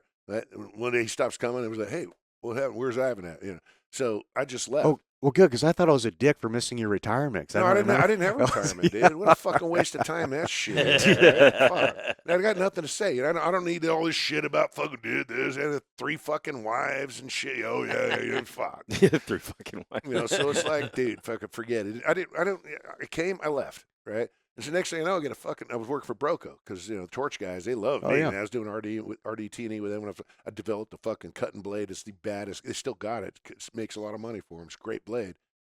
Anyway, so I did that for them, and then I get a fucking phone call one day. And it's Wayne Stanzel. You remember Wayne? Oh yeah. Wayne's like, hey, Ivan, man. Because he was the chief. I think he was the. He stayed in third phase when I left. Yeah, He that's took right. over Yeah. demo. And then he called me up to say, hey, John Snobby's got a position for you. And I'm like, I'm doing good at Broco. He said, no, man, you got to see this. It's in the community, blah, blah. They built it for Yeah. you. And I was like, yeah. It's a dope spot. Dude, man. it's great. I got to say, I ain't going to lie. It was the fucking best thing I ever did. So I said, yeah, I'll come Yeah. interview for it. Kevin Williams hired me. And then I was there, and I'm still there, and I'm trying to get out. Yeah, then you showed me how to get Dude, on. how It was long like, you- it was perfect. That was in. I think I That was just left. 2007. Yeah, I I've been left. there I left 17, SQT in almost 18 years. 07. Yeah. So what are you when doing did you there? leave that? I'm the deputy officer in charge of SEAL qualification training. Okay. Yeah, he was in charge of. He was our boss. All the civilian instructors. He was our boss. Okay. There. So, Oh wait, aren't supposed to have some black shit over my eyes for this? that has been a constant pain. So I do a lot of work with the C4 Foundation. My wife runs their marketing, and they're always holding retreats or platoon yeah, gatherings or whatever up at the ranch, and all the guys they introduce me, and I'm like, hey, I'm Nick. I was in the military, and I know OPSEC. Like, don't worry about it, guys. And they still get like super like weird about it. Like, can you blur out my tattoos? And like, so badly do I just want to be like, no one gives a fuck who Dude, you your are. tattoos are blurry enough. They suck. Yeah. Shut up, right? It's so nauseating. I'm like, you It's like, signed up bro, for this. get over yourself. You're gonna write a book when you get out anyways. Like, Yeah. let's be done with this. Dude, it's funny. I was telling we have a Bravo platoon chat 'cause I was in my 3 platoons were Bravo platoon, and about 10 or 12 of us were new guys together, so we did the 3 platoons. So we're all pretty close. So we have a little group chat between all of us, and I told them about what we're doing the podcast here, and everybody's pretty supportive of it except for like one dude. And this is a dude. You're that gay. yeah, That's this- fucking gay. I don't care about his opinion anyway. Podcast. I'd never But do he's that like- shit. He was like this. He's very diplomatic about it, which is unusual for him because he's not known for being very diplomatic. So I was kind of impressed like how well he phrased it. Yeah. But he's like, and he's always been kind of a bully, and we got along, but I never really liked the guy. And so he's Well, like, now well, I'm sure you really well, just know. don't. Fuck. Oh no, he's fine. He knows how I feel about him. And he's like, well, just leave me out of any of your stories. I'm like, bro, trust me, you're not in any of my fucking stories. Like, no, you're not relevant at all. But fuck, I forgot what the point of that was. Upset. See, that happens. Oh, OPSEC, yeah, but I'm like, bro, and they're concerned about names and stuff, and I've never mentioned any of their names because some of them had gone like high level, very high level stuff, and I never mentioned it, of course. But also, I'm like, bro, out of all of us here on this thread, I'm the most open. I'm a team guy. It's pretty easy to fucking find out where I live. Yeah. I mean, nobody's come knocking on my door in fucking 15 years, and if they do, man, that's fine with Yeah, me. You know what I mean? My wife knows how to shoot. Yeah, It's exactly. totally fine It's with one of me. those things you're like, you don't lock your doors at night? You're like, no. Why? It's for your protection. Yeah. Like, I welcome an entry. yeah. Don't go to teach the wife to shoot. Just teach her how to clack. Right? Yeah. Yeah, so it's been all these dudes like the OPSEC thing. I understand it. It is, it is value, but also I think people overemphasize the importance in their daily lives. Unless you're actually Unless you're like, a at spook Damneck or a doing- blue badger right. or Damneck. Doing Yeah, something yeah. legit. OPSEC and regular team guys. Come on, dude. Seriously. Yeah, I think a lot of Yeah. guys. I remember yeah. going to freaking I think Fucking we're 3 team freaking- guys stickers on the back of your Yeah. fucking We're car in and fucking shit. Ventura. We check into a hotel, right? Go in my boy's room, right? Walk in. Hey man, let's go out boozing, right? Well, He's got a briefcase set up. It's kind of open. Got a little dossier. When you open it up, though, there's a gun, and it looks like this dude's in the sea. It looked like he's, I'm like, dude, what are you doing? He's like, I'll bring some chicks up here tonight. Dude, he does a cloak and dagger, man. It's like, Smart like move, Bill dude. Paxton from True Lies. Yeah. Yeah, Flips the thing. yeah. What was it? Tom Arnold's character was like, the guy's a goddamn used car salesman. He's got plane tickets, a fucking pistol. Did you guys ever have those alias and backup stories and kind of like your employment for like when you were at the bar hitting on chicks? Yeah, they try to make them. Did you pull a new one out of your ass every time? Or? Dude, dude, I'm a team guy. It never worked for me. Well, Right. no, I told my wife I went to SDSU because, dude, at the time before 9/11, I mean, dude, you were almost a pariah if you were in the military and Yeah. in yeah, PV. we actually had people like because SEALs weren't well known. That actually, it came out one time that it wasn't me. Somebody else was a team guy. Like, oh, Navy SEAL. Like, do you work at SeaWorld? Yes, yes, I work with the dolphins at SeaWorld. Yes. Yeah. But when you would go out, it was kind of this thing like you. The fun thing was to make up something because you wanted to tell them, Right. but it's no fun if you tell Yeah, them. yeah, it's true. So you got to make up something so ridiculous, like It was Like everybody comes up with these fucking stories. yeah, like I'm the beekeeper, oh librarian. no, that's believable. I'm the tail gunner on the space shuttle. That kind of thing. Yeah. Like yeah. The dude that drives the zipper on the Yeah, Coronado Bridge. that was a key one. But it's funny because we go to like Chaffee or something, and they're like, "Oh, why you guys are all in shape?" It's we're a soccer team, but nobody plays soccer. It's like, "Oh, what position do you play?" Fullback. Like And no one knew the so position. some Left chick out. some chick would figure it out. Okay, there's 22 dudes here, and every one of you is a fucking goalie. You talking Fort Chaffee? And then you're like, Yeah, oh, yeah, you oh, you, fuck. you I just found got us back out. from there. Oh, really? Yeah, that's where I filmed that the Mammoth Sniper Challenge. Oh, yeah, and went out there. Did you go to Roosters? So, all right, no, because He's I like, feel like "No, that my place is wife just listens to chock this full podcast." of It's on the shirt. You gotta go. Applebee's, Chili's, and Texas Roadhouse. It's not a strip club. It's just a bar. Yeah, I Yeah. think it still exists. I don't know, but I do know that when I landed in Tulsa, I went out that night. My Uber driver was like, "Oh, sir, you don't want to be in this part of town." I'm like, "Nah, fuck it, let's go." And I walk in, and like it was, wearing all black, don't look like I'm from there, and record scratch, and everyone's looking at me, and I'm just like, "Fuck this," Tulsa. and I had just gotten off of like plenty of like airplane time and like boozing and stuff, so I go up to this thick couple, and I'm like, "Hey guys, you mind if I jump in and play pool with you?" They're like, "Sure, no problem. You can play my daughter." And I look over, and she's like, feet don't even touch, like with a drink, a Coors Light, and like in a coloring book. And I'm like, what the fuck is going The on? Coors Light have a nipple. Was she wearing a helmet? No. But I sat there, and so Fucking she Barney was, Rubble feet. she was 16 years old, telling me how she was an inspiring drawer and throwing back a Coors Light. I'm like, And for a Chaffee, that's legal. So parents were there. I mean, it? it might have I don't been. know. I don't know, but like Maybe. no one gave a fuck. Well, I you just should couldn't Google believe I'm that. sitting here Yeah. having a conversation with a 16-year-old playing pool. Oh, that's right. He didn't care. I was more curious. It Probably was like going to age the of zoo. consent. Yeah. Going to a Yeah. dive bar in Oklahoma is like going to the zoo. You're just like, so what do you do? Show me your special powers. Yeah, Jesus. I did a couple of trips out there with that with a company. They do like APG. They do like it's Bill Hart's company and Mark Walker. It's like team building and stuff. Like they like we've done a bunch of like football teams and stuff. But they got this major client called Flintco, and their base is in Tulsa. So we do this big retreat for them every year. It's out in this lodge, like way out in the middle of the fucking sticks. But we fucking go out in Tulsa, and there's like, you know, bunch of dudes, Frank Montano, fucking Bill, like a whole bunch of fucking dudes, and it's funny as fuck, man. Like we roll into a bar and people are just like, Yeah. "Y'all ain't from around here, are you?" That's exactly what it was. Like, nope. Yep. Yeah, fucking interesting Definitely town though. Yeah. And it's, dude, you'd think for a town like Tulsa, it's like, wow, it's a pretty big fucking city. Dude, they like roll up the Tulsa's a motherfucking sidewalks at night and shithole, shit. Like dude.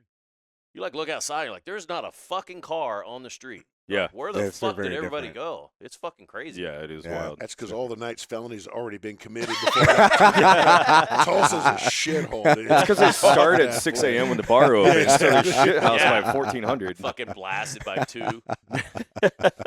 They don't need to stay open late. Yeah. Uh, Yeah, fucking crazy. So you just left that civilian job? You're still there. Oh no, I'm still there. Oh, no shit. I gotta get a shoulder. Well, I might as well have left because I mean, honestly, I'm trying to do my best there, but I know I'm long a tooth and short a time there, dude. I'm getting a shoulder replacement next month. I got to recover from that, and then I'm probably gonna leave before I get the second one done because I got my new place, man. I Yeah, gotta get up there. that's a So, sick yeah, spot, dude. It's man. bad, dude. You got to show the guys the YouTube video. Oh that yeah, you well showed after me. this, it's bad. You Yeah, put it's it in the palatial. podcast if you want. I don't care. Oh no. 'Cause Have you sitting up there winking at I'm proud to people? own that shit. Yeah, dude. From my tower, I got my whole property. I can stake it out. Oh yeah. You get a range card up there? I can. Oh, I would put a I'll, range card up there. I'll range stake my whole fucking property. Yeah. I got 16 acres I can see from my tower. What part is this It's at? in Nevada City, California. Okay. That's cool. Yeah, it's a pretty nice little place. That's off the 395, isn't it? I don't No. know. I've only been there 3 times. I think it like headed up to like Big Bear or Mammoth and No. Bishop. It's Tahoe. It's fucking. I'm 80 No, you still miles got to we- take it. 80 So miles you're west still of another Reno. 150 miles. Yeah, north. yeah. I'm at the top of the state. I'm above Auburn, Grass Let's look Valley. it up. Okay.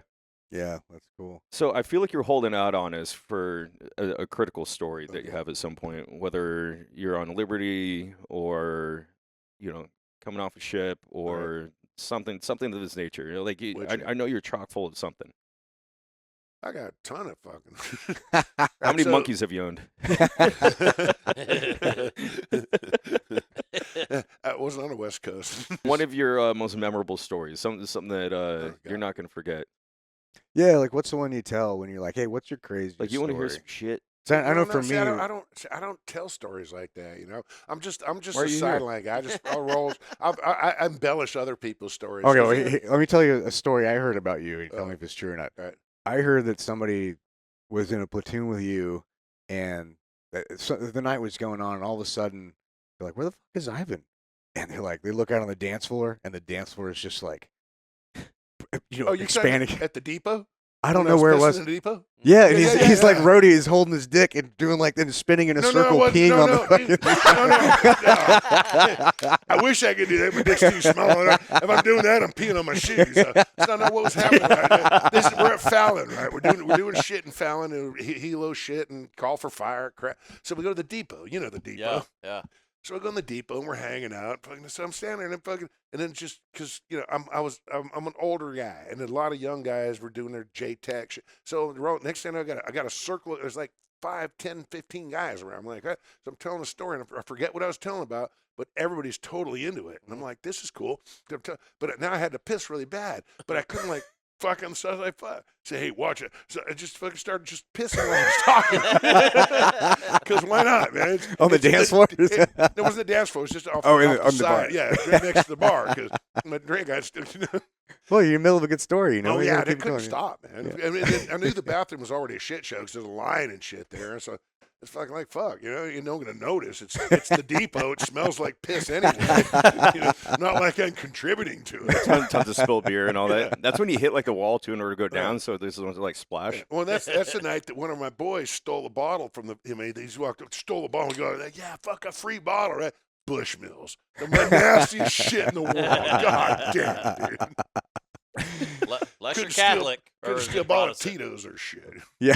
Isn't You're still Bushmills subject. and Jameson like one's like the Protestant whiskey and one's No, like no, the- don't know. Bushmills is a lowland whiskey, so it's peaty. It tastes like fucking Oh, dirt. like Scotch. Jameson's tastes like whiskey. Yeah, I don't mind. yeah, too, no, like different Yeah, scotches. yeah, like yeah, you yeah. get your lowland, highland, Yeah. all that. Yeah, shit. but wasn't there like this rivalry and fucking you know when the IRA was going on? and I don't all know. I was in Ireland a couple months ago for Buddy's wedding, and Yeah. the only thing I was briefed on it was it's not polite to order an Irish car bomb. Apparently, you order a regular car bomb, and it's Oh, that's different, cool, but- that's made with Jack. it's racist to order an Irish Yeah, car 'cause bomb. when I lived in PB, the guy across the alley from me, he had this car mechanic shop, garage, and his mom, he was first generation, like born in the USA. She was Irish, and she was literally, I don't know how much of that was true or not. He's dead now, so I can't verify it. But he was like, "Oh yeah, she's been kicked out of the country. Like she can never return to Ireland. Like she was fucking IRA. She was." Yeah, that was a I all real like, thing "Oh, for a long shit." time, man. Yeah. We went up to Belfast in Northern Ireland, and Yeah. it's traveled the whole country. It was pretty cool. And Did but they have I Jameson in Belfast? I don't fucking know. I don't drink that stuff. But I'm a vodka guy. But I did try. I got a little drunk because my wife and her cousin's girlfriend were off on like a tour of some fucking winery or something. Yeah. So I'm like, I'm gonna go find a fucking IRA bar. So I had a few drinks That's cool. at the fucking distillery or the Jameson distillery. Yeah. You don't throw So that I'm in like- Yelp. How do you find one? Well, you don't because I Google fucking looked IRA bars everywhere. near me. No. So what I did was, and maybe I didn't do it the right way, but like I went to the nearest bar, like, hey, what's your roughest bar around here? And I kept going, trying to find the roughest bar. And I'd go in. I'm the only dude in the fucking bar. Order a couple drinks, like, hey, what's the roughest How's your bar around hole? here? And I go to the next Family. bar, and it's like You just got to wait till the sun it was goes down. so lame, dude. Yeah. I didn't find anything. It was so lame. Well, Nobody next time, just walk in the bar and say, "I'm gonna kick some IRA ass." Where the fuck are they? See, Get some. I should have used that tactic instead. Or just ride And that then bus. Siri chimes up. So you want to start a Roth IRA? You're like, shut the fuck up! It's not what I meant. God Siri. damn it! All your feeds are like fucking investing. You're like, God damn it! It was beautiful over there, though. But yeah, they took that shit. They took that shit very seriously, and yeah. So I had this armorer buddy. His name's Tommy Dunn. Good dude. He was on season 2 and I think season 1 and 2 of Jack Ryan, and Irish dude. We were talking about like the first films we were on and shit. Like he was like, yeah, I was on this rarely seen independent film. It's like called Braveheart. he makes fucking swords. He makes all the swords and shit for Game of Thrones. No But shit. he, Okay. He was Wow. like a sword smith, or I guess that's what they're called. Yeah. But he's Blacksmith. I yeah, guess. but he's like, I guess when they were filming Braveheart, like they were like, hey man, there's this fucking dude. He makes these amazing fucking. So he made Mel Gibson's like Braveheart sword and shit. But 7 foot long sword. yeah, and he was like, it's like 40 one of those pounds. things where he was like, oh man, you gotta come to. I can't do an Irish accent, but you gotta come to Dublin and blah blah blah. And I thought he was the one that was like, order anything you want, just not Bushmills or some shit like that. I Which think was think there is something where Jameson is one part of the country, and then because they're two separate yeah, countries. Like Northern Yeah, Ireland one, and Ireland. yeah, one's in NATO and one's not. But Northern Ireland is honestly way better, bro. Like the Wild Like West. way better. Southern, everybody's driving fucking So different than slow. North Korea and South Korea. It's the opposite. Yeah, it was different. We had a good time. The couple that we were at their wedding over there, they're fucking amazing couple. So we had a phenomenal Two time. but- dudes. Did you say it was like a 15-hour wedding? Oh yeah, so Irish wedding too. I didn't realize like that's a long. I mean, it's a long time, bro. They got a nap time on the itinerary. Dude, they had 2 dinners. They had a dinner and they keep partying. And they have like a second, like full on dinner, like not snacks, like a full on Oh, second dinner. mid-rats. Yeah, and I can, and I can drink, a fair bit. But even this whole thing, I'm like, bro, this is That'd be pretty Irish fucking really funny. do drink. You're like It looking was at a that lot. itinerary, yeah, you're like, dude. oh shit, Yeah. they got mid-rats. Yeah, Sweet. it was legit. It was one of the only parties I've had to be like, okay, I'm gonna be I'm not gonna be like one of the last people standing here. Like I had Yeah. to tap out early on that. Yeah. Well, they have like that Italian wedding soup. I guess like Irish wedding soup would just be like whiskey. Like It's whiskey, not just yeah. Irish Big bowl wedding. of whiskey, man. Just put your face in it, Yeah. suck up as much as you can, and go. Well, so what are you doing now? What are you looking forward to next? Well, Two chicks at the same time. shit, yeah. Just don't marry these ones. Yeah. No. That'd be bad. No, actually, I started working with the place called RWS, Rocking with the Seals. It's a 501(c) charity that does a lot of stuff for all veterans, but it's with focus on special operations. We do a lot of money. It's a golfing and music charity. Oh, cool. No shit. Yeah, so if you look it up, it's rockingwiththeseals.org. Look it up. I'm on the board, but I don't got a bio in there because, I'm a lazy fucker. You're like, I thought it was a remote weapon system. Yeah. Little did I know. Now I'm stuck. Yeah, autofill. If you need a golfer, let me know. Oh, we got you, man. I'm Come not a to team the dude, event, but I man. can play. Yeah, Right. he was. We got an event in Ohio every year. We got events all over the place. We're at Trump last month. I wasn't there because I couldn't go, but we go to Trump in April last month and we have our annual event there. I'm actually playing there on the 3rd. Really? Oh, Yeah, rock on. yeah. There's Oh, another sweet. veterans Nice. golf Nice. tournament that I'm playing in out Nice. there. Rock on, man. Yeah, Florida? I'm stoked for it. Or Yeah. the one in RPV. Mar-a-Lago. California. Yeah, we're Yeah, well, yeah. he's almost like pro level golf. Dude. Once upon a time, not so much anymore. Probably an 8 handicap, but yeah, I live and breathe golf. I love it. Dude, I can't even there's none of numbers. My handicap's a million. I mean, I'm just playing handicap, Yeah. dude. I don't even care. I'm more for the music end of it than the golf. Yeah, I 'cause- remember one fucking year. I think it was one of Dietz's the fucking. It started at least I think Dietz used to put on this golf tournament He still does. every May, and when I remembered it used to be because of the anniversary of Team 5 when it turned from Yeah. UDT 11 to SEAL Team 5. I remember the first one I ever played in was up at Camp Pendleton when I think Dietz was probably still the CO or had like soon like maybe he had just left or some shit. But I remember we played in one. It was you, I think fucking Ches and like some other dudes and like you get. I mean, it's best ball, so I mean you're Thank God. playing crazy shit. But dude, you guys had like a fucking But you like, remember we had 30 under par or But some we- shit. we I'm had- like, we what had- the fuck? We had Franny and then fucking Chris. I forgot Chris. He's a PGA pro golfer. Yeah. Oh, shit. Franny was a scratch golfer Yeah. to begin with. Franny Dang. could Yeah, golf his Eric ass Fran. off. Yeah. Eric And you. Francis was a golfing Franny's a man of many talents, He's dude. the only one. He's the one that like you guys bought me my first set of golf clubs. I never played golf before, and you guys bought Really? me a set of, yeah. Oh, at shit. SQT, and so Yeah. I started playing golf with Franny all the time. So I got Yeah. really into it. I started buying all and played golf. But it fucked me up.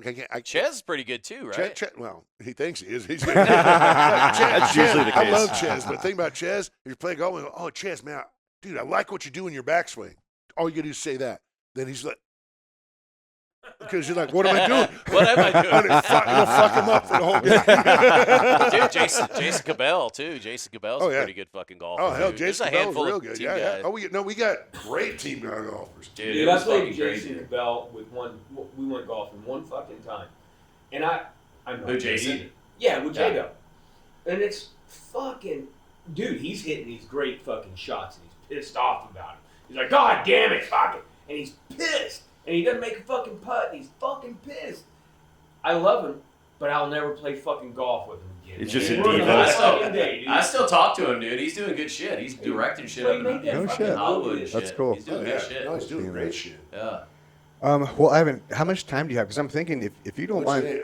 If we could take a break and piss. Oh yeah, we'll take a break. But I was thinking because we're gonna do Billy's thing next. If you don't mind, we're gonna hang out and then you guys just swap places, and that way you provide commentary for Billy's episode. Sure. Yes, Yes, by all means. It's customary when we switch guests, you guys have to do a quick 69 on the floor. All right. Customary. It's tradition. I get on top. They called her back like immediately and say, "We see something," and it's you go through all these emotions. It's like, well, it ain't a fucking. It's not cancer. It's like I remember asking the doctors, I'm like, so is it benign or is it cancerous? Well, all brain tumors are fucking cancer. Yeah. Like there's no such thing as benign tumor in your brain. And anyways, it's fucking dude.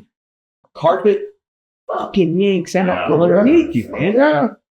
Bro, we must have fucking probably laid in bed for 2 weeks, just crying. I bet, man. Just going, what the unbelievable. This ain't right, man. This ain't my personal trainer, hard drinks, never smoked. Fucking, you put a salad and a burger in front of her. She'd go for the salad every fucking time. Like healthy. Yeah. And then she gets a fucking cancerous fucking brain tumor. Died at 32 with a brand new 1-year-old. Brandon Barker's wife. Yeah. Barker's wife died of fucking lung cancer, never smoked a cigarette in her life. She's fucking 20-something years old, crooked in fucking like 6 weeks. But the beauty of it is, man, the beauty of it all, from my perspective, is that you're able to honor that for sure. But just that like, again, man, I've been in the fucking room with the Reaper a lot. We fucking went in and fucking blood's fucking everywhere. It's a good way to say that. And it's just like, fuck, man. But I never locked eyes with that motherfucker. Yeah. And she has locked eyes with him. And again, for a while, it's pretty devastating to her. But she somehow, that's what I was saying earlier, the human mind isn't actual fucking work. Guess those are them. Let's make the best of what we got. And that's what we try to do every fucking morning. Every fucking morning. We wake up, I look over at her, I fucking pull her eye mask off, unless she wakes me up with a cup of coffee, which is boring. So I like them better. And it's like, hey man, how you feeling today? Okay, no, we're not sick. We're not fucking sick today. Yeah. Do you think that you guys have gotten even closer knowing that this is all? 100%. Because now you value her 100%. And one of the things that I feel blessed almost to the point of the fact that, we've been married for a long time. I'm not a fucking good guy. We've had bad times. Right. I've moved out. Yeah. Like, not because I wanted to, but I moved back in. I feel so thankful, man, that we were in a good place. Like, because God forbid we've been in one of the bad spots. Those fucking blow up. One of the fucking spots, and then she gets fucking told. Right. Like whenever she got diagnosed, I say she got diagnosed. Like it was one of those fucking things. It's like, the fuck, man. Like, yeah. We're so good at that before that, and we're good now, but we're so good before that. And it's just like, yeah, well, fuck, bro. I cried more. I you know what? I used to kind of be like, I'm a fucking man. I cried like a fucking stitch. Oh, I'm losing my best friend. Oh yeah, give me a I love Mary Jo, because you give your wife my best. Dude, I had to go to my fucking job, trying to tell these fucking guys like, hey man, I'm fucking out of here, man. I can't do this job anymore. And they're just, it's like, oh God, give me a pen. Yeah. But not being able to talk about it now and not fucking cry about it, bro. Yeah. It's a really nice thing. It's just like, we take every fucking day for a day. Yeah. Like, fuck tomorrow, fuck yesterday. All week, so the biker life, it's like fun, just like the fucking biker life. We always talk about it, man. We're like, hey man, live for the day, bro. Live for the day, because tomorrow's not fucking promised. When we say that shit, it's fucking lip service, man. Yeah. And but you know what? It ain't lip service to me, no. That's one of my blessings, bro. Is I finally realized, like, you can love the people you love, fucking hate the people you fucking hate, but don't spend any time on it. Yeah. And don't dwell on shit. So dude, if I had cancer or fucking something like that, I might go out and I might start killing people, right? I might, but you know what? I've actually learned like that ain't the fucking right path, man. The right path is fuck them. They don't matter.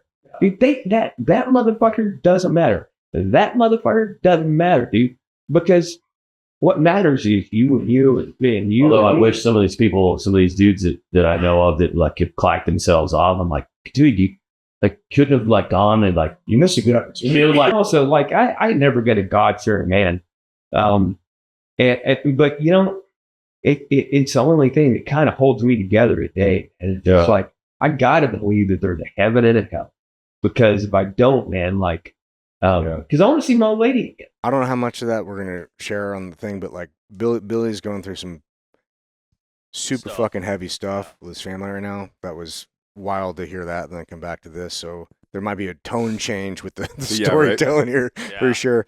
So Chris and Beck, whatever the fuck, I think it's important that we tell our version of the story. I don't know whatever is fucking true or not. We all only know our own truth from our own perspective. So it's up to the viewer to listen to him, listen to us, whatever. Make up your own opinion on what the fuck you view.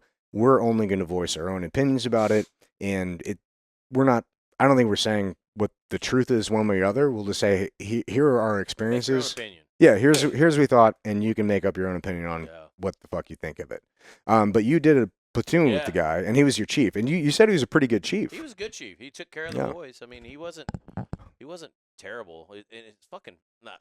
I don't want to like say, oh, he wasn't terrible. Oh, he was a good chief. Yeah, like, he fair. looked out Yeah, for the sled dogs. You know, he would go to bat, and this was right after This was right after 9/11, the 9/11 deployment. So we were actually supposed to be a filler platoon. So we were supposed to fill in right before Team 1 did their NSW 21, their big deployment. Oh, the first Force 21 push. Supposed to be in like June or July of like 2002. Mm-hmm. Well, dude, we were at Shaw's when 9/11 happened. So we were in the middle of a fucking workup when Shaw's went down, and we're like, holy fuck, dude. So this was in, September 11th, and dude, we wound up deploying in November. So it was our platoon. Wow. Yeah. So you were one of the first platoons out the door. Well, we were in hotel. Hotel. We were hotel. Actually, the whole workup Gut had been in our sister platoon. So, but then when we deployed, we actually wound up deploying with Ron Culpepper's platoon, which was, I think, Foxtrot at the time. We pushed out to Guam, and then we stood up that det in Zambo in the Philippines in like December of like 01. And, 9/11 happens. We're like, dude, we're going to the fucking show. Yeah. We're like, motherfucker, dude. It took a long time for shit to go anywhere. Yeah. I mean, dude, Damneck was there right away. Team 3 did some shit in Afghanistan. I mean, dude, we went out the door. I mean, we sat in Guam for a while. We did a bunch of JSATs. We were in Sri Lanka and fucking, where else did we go? We actually did some shit near like the Straits of Malacca and all that shit. And not to get into that, but it was actually pretty cool. And then we obviously in the PI, we didn't really do a whole lot of shit there, but stood up the fucking det down there, and then Ron Culpepper's platoon rolls in after the fact, and they actually, bunch of dudes in his platoon wound up getting like combat action ribbons because they were riding on like a Mark V or a rib or some shit. They started getting shot at from the shore, and they just just fucking obliterated the coastline. They're like, woo! Yeah, got some firepower on those boats. So dude. literally, like, we stood up the det, we leave, they roll in, and like a bunch of them like get shot at and get to return fire and shit. We're like, you fucking prick. Just missed it. Yeah, which was it was cool, but yeah, I mean, Chris was a good platoon chief. We came back from deployment, and I fucking went and got a knee surgery. I was actually supposed to do the next LPO, and I was like, dude, like during that platoon, I think I'd fucking blown my fucking knee out again, which is like fucking third time or some shit. Yeah, the X-rays don't look good, man. Oh no. So I went and had like the first of 8 knee surgery. They did my ACL, PCL, and MCL, and all that other shit. And And I actually it was a blessing because I jumped in the CENTCOM platoons with like Rob Bose was the SEA, and Jamie Cartwright was our task unit commander and shit, which was great because we did, I mean, 03 fucking Heyday. Iraq, and yeah, Heyday. dude, we were like, fuck, man, we know how good we had it. I mean, you didn't get a green beans coffee or hot chow, but Shit. goddamn, it was Yeah. fun. Oh, Golden dude, Cruise living box in was open. oh, dude, we're living Everything in you needed to fight with. living Yeah. in fucking 2-man tents in fucking biop, pre Jenny Posey, Yeah. before we actually turned it into something. But it was cool, But yeah, I think the whole Chris Beck thing definitely floored me, and I think, It floored everybody. well, he did all his shit. He served honorably and all this shit, and then when he punched out, I think he threw everybody for a fucking loop because I want to say he was like a GS or some shit. Because I want to say he was working like McDill. Yeah, I some went to the shit. Pentagon after, and it was like a GS like 15 or some shit. Yeah, but they said like one day he shows up to work, he's a man. The next day he shows up, he's like in a fucking dress or something. Yeah, it's just and these weird, are, dude. you Did you hearsay. guys ever watch the documentary on CNN, Lady Valor? No, No. absolutely not. Oh, dude, I feel like you're missing a lot of context But for there's this. all I don't there's all care. kinds I of don't it's care not about the necessary, but Right. it's still. I don't give a shit As about a- the context. As a team guy, as a team guy, have you heard all the bullshit about his Democrat wife that made him do all this shit? Oh, nobody It's like, makes you do dude, anything, stop it, bro. dude, 'cause, like, Yeah. His wife? Yeah, his wife was. Yeah, he's been some straight the big whole time. Democrat, yeah. So all of a sudden, she convinces him that he needs to, or some bullshit. It's Well, because when he was my platoon chief, like he was married and had 2 kids. Yeah, now his Yeah. kids. I mean, last I heard, and the only reason why I have even a smidge of knowledge in this is during the whole CNN documentary. Wait, is that the one with Eric? Who's And the then gray-haired dude, uh, newscaster from CNN? yeah, whatever his name was, the gay guy. Anderson Cooper. Anderson Cooper. Yeah. But there was another team guy, Eric. I want to say Eric Meyer, but it's not Eric Meyer. There was another Eric in the documentary, like took him out like scuba diving, and they're all scuba diving, and then Chris is living in a van and talking about how his kids won't talk to him anymore because his son's like 13 and it's like fucking. I don't want anyone to know like my dad's a Chinese Shocking. SEAL. Weird. Wow. Yeah. And then so at the time that this whole thing came out, I was working for Brandon Webb. And her and Brandon served together before him and Brandon, whatever the fuck we want to say. We're He's a serving dude. together. The guy then, again? Yeah. and Oh, then he's him now. So. yeah, it's Yeah. him now. And then went on Sean Ryan, I believe, and talked about the level of detriment and psychological after effects and all this stuff of transitioning. And I'm like, But and now he's talking skirting kids out of responsibility though. transitioning. Because he went on Mic Drop podcast with Ritland, and I listened to that because I'm like, okay, maybe I'm missing Mike something, wouldn't leave anything out. I dude. feel like. And no, it was good, but dude, he was wasted on the podcast talking Chris was? gibberish. Yeah, Really? talking gibberish the whole time, talking over Mike, like just being a complete fucking wacko, bro. But here's the thing about Chris. I don't know him. Never heard about him. Whatever. I don't give a fuck if he's a guy or girl. You know, you get out, you do your own thing. You want to be a chick, dude. Good, and it makes you feel good and happy, bro. Go for it. Yeah. Like I'm happy for you pursuing whatever the fuck you want to do. Totally fine. Probably he celebrated that Well, trident. hold on. Exactly. Here's the fucking problem I have. When you put a fucking trident on your dress and you go out in public and say, "I'm a fucking Navy SEAL and this is part," First and female Navy and you are SEAL. such bullshit, dude. I'm like, that's where I have a problem. It's like, dude, Yeah. you want to do your own thing privately. Yeah. I'm fair. totally supportive. Like whatever the yeah. fuck you want to do, totally fine. But when you drag the community into it and you say, "I represent this and I do that," like, dude, fuck you. Yeah. And Yeah. Make a he's CNN not the documentary. first female Navy SEAL because he was a dude. He was a who dude when he went through. Yeah. Yeah. So, so if you convert afterward, dickhead, no. Yeah, and then there's this other guy, Nefskar. Well, so Nefsker. that's Dude, Jesus Christ. He's like 240. well. There's Like, another bro, question I want to ask. it's So, huge. Do you guys know Paul Geis? Mm-mm. I know the name. Paul Geis. And so his son Blair Geis, a good friend of mine, active in the teams. I was at a birthday party, and Blair was telling me that the newest of these transitional fucking people is in his command. And now Was they're that having third? to fucking change.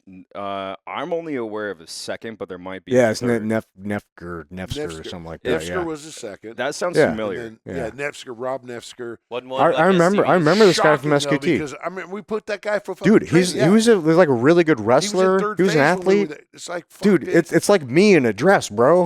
Like you ain't fooling anybody.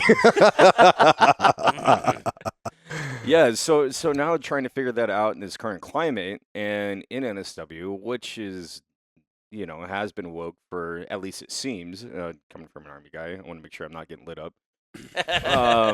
Hey, fuck you, Army guy. Yeah, it's been woke since the 80s. How the fuck are you talking about? We've been fucking trainees for years. We were making trainers before it was cool. That ain't true. I got out before that was widely accepted. That's for sure. Banging trannies? No, because I'm not fucking in the that was Navy. free. I'm not going to Thailand, dude. We just go to Nebraska or Kansas. Oh. There ain't no trainees there. Yeah. We didn't do Liberty tours. Get off me, Grandpa. You're crushing my smokes.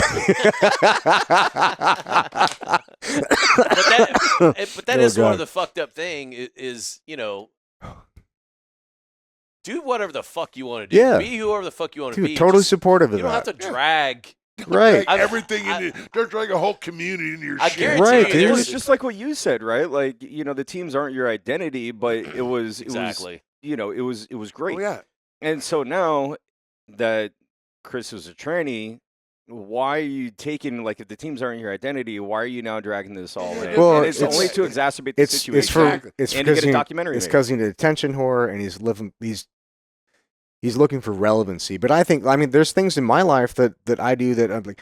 So I think here's the thing: being a part of a community like this that is in the limelight, that is a brand, I think you have a responsibility to anything that you choose to put your fucking name on Yeah. as a community. You owe it to the community to put it in a positive light. Disclaimer. Best light Now, you can. right? So Yeah. now there's going to be feedback on this. Well, look at your fucking podcast. You're talking shit. Like, yeah, we're telling the truth, but also too, this is our personal experiences. Yeah. We're not representative of every fucking team guy. We're not saying all team guys are like Yeah. this, and we've had a chick on. We have other dudes on Why'd that you aren't. point to him when you went, we've had a chick on? Oh, because you weren't here for this. You missed it. Thank you. Oh, he's got a kid. And Jen's done some significant shit. We She had was the first gay Navy SEAL on. Right here. I'm not the first, and I won't be the last. But Just the that's- best. That is the fucked up thing. You're is- definitely not the only one I know. I'm sure Again, there's. I mean, said there's it once. there's I'll say it definitely- again. If I was gay, you'd be gay too. Right? Just saying. They say 9 out of 10 people like gang rape. Or no, enjoy. Like, enjoy. Is that 10? No, but that is nurses. one of the fucked up things. I mean, dude, everybody's heard stories about shit fucking going down in some of these fucking third world countries where dudes are like, dude, I think I fucked a tranny, or I think, yeah, like I mean, whatever. It's your own. whatever. It's your That's own. your It's shit. your own journey, bro. But I'm whatever. sure there's team guys in the past that have Yeah, cross-dressed, but you're not turned gonna- gay, I done gotta any bring of this up though, dude. Look, if I'm all fucking liquored up, some third world country somewhere, I bang a tranny. I'm not telling my fucking. Yeah, you're not boys, gonna put a dude. trident on But and that's- film it like, look I'm at me not- banging come on, this dude, tranny. Like, get it, no, check it dude. out. Well, dude, that's Yeah. that's the point I'm trying to make about not dragging the community into the fucking limelight. Right. There's plenty of fucking dudes have done stupid shit. Oh yeah. Sober and fucking fucked up. And then do it several more times sober, just because. Yeah, and we're But and not making a documentary. well, about it. and here's the thing too. Like I'm not the best representation of a fucking team guy. I do the best I can, but I'm not out here saying I'm a fucking model team guy. You can I'm do a better. I'm a very average team guy, to be honest. Like very average. I aspire to average as far as team guy goes. But it's like I'm not out here saying I'm the fucking first or the best or whatever. I'm just saying, hey, this is a context to my life. This is a cool experience I had, and this is how I view the world now and how it's colored my experience. I'm grateful for it and kind of sharing that perspective. But like, dude, I'm not.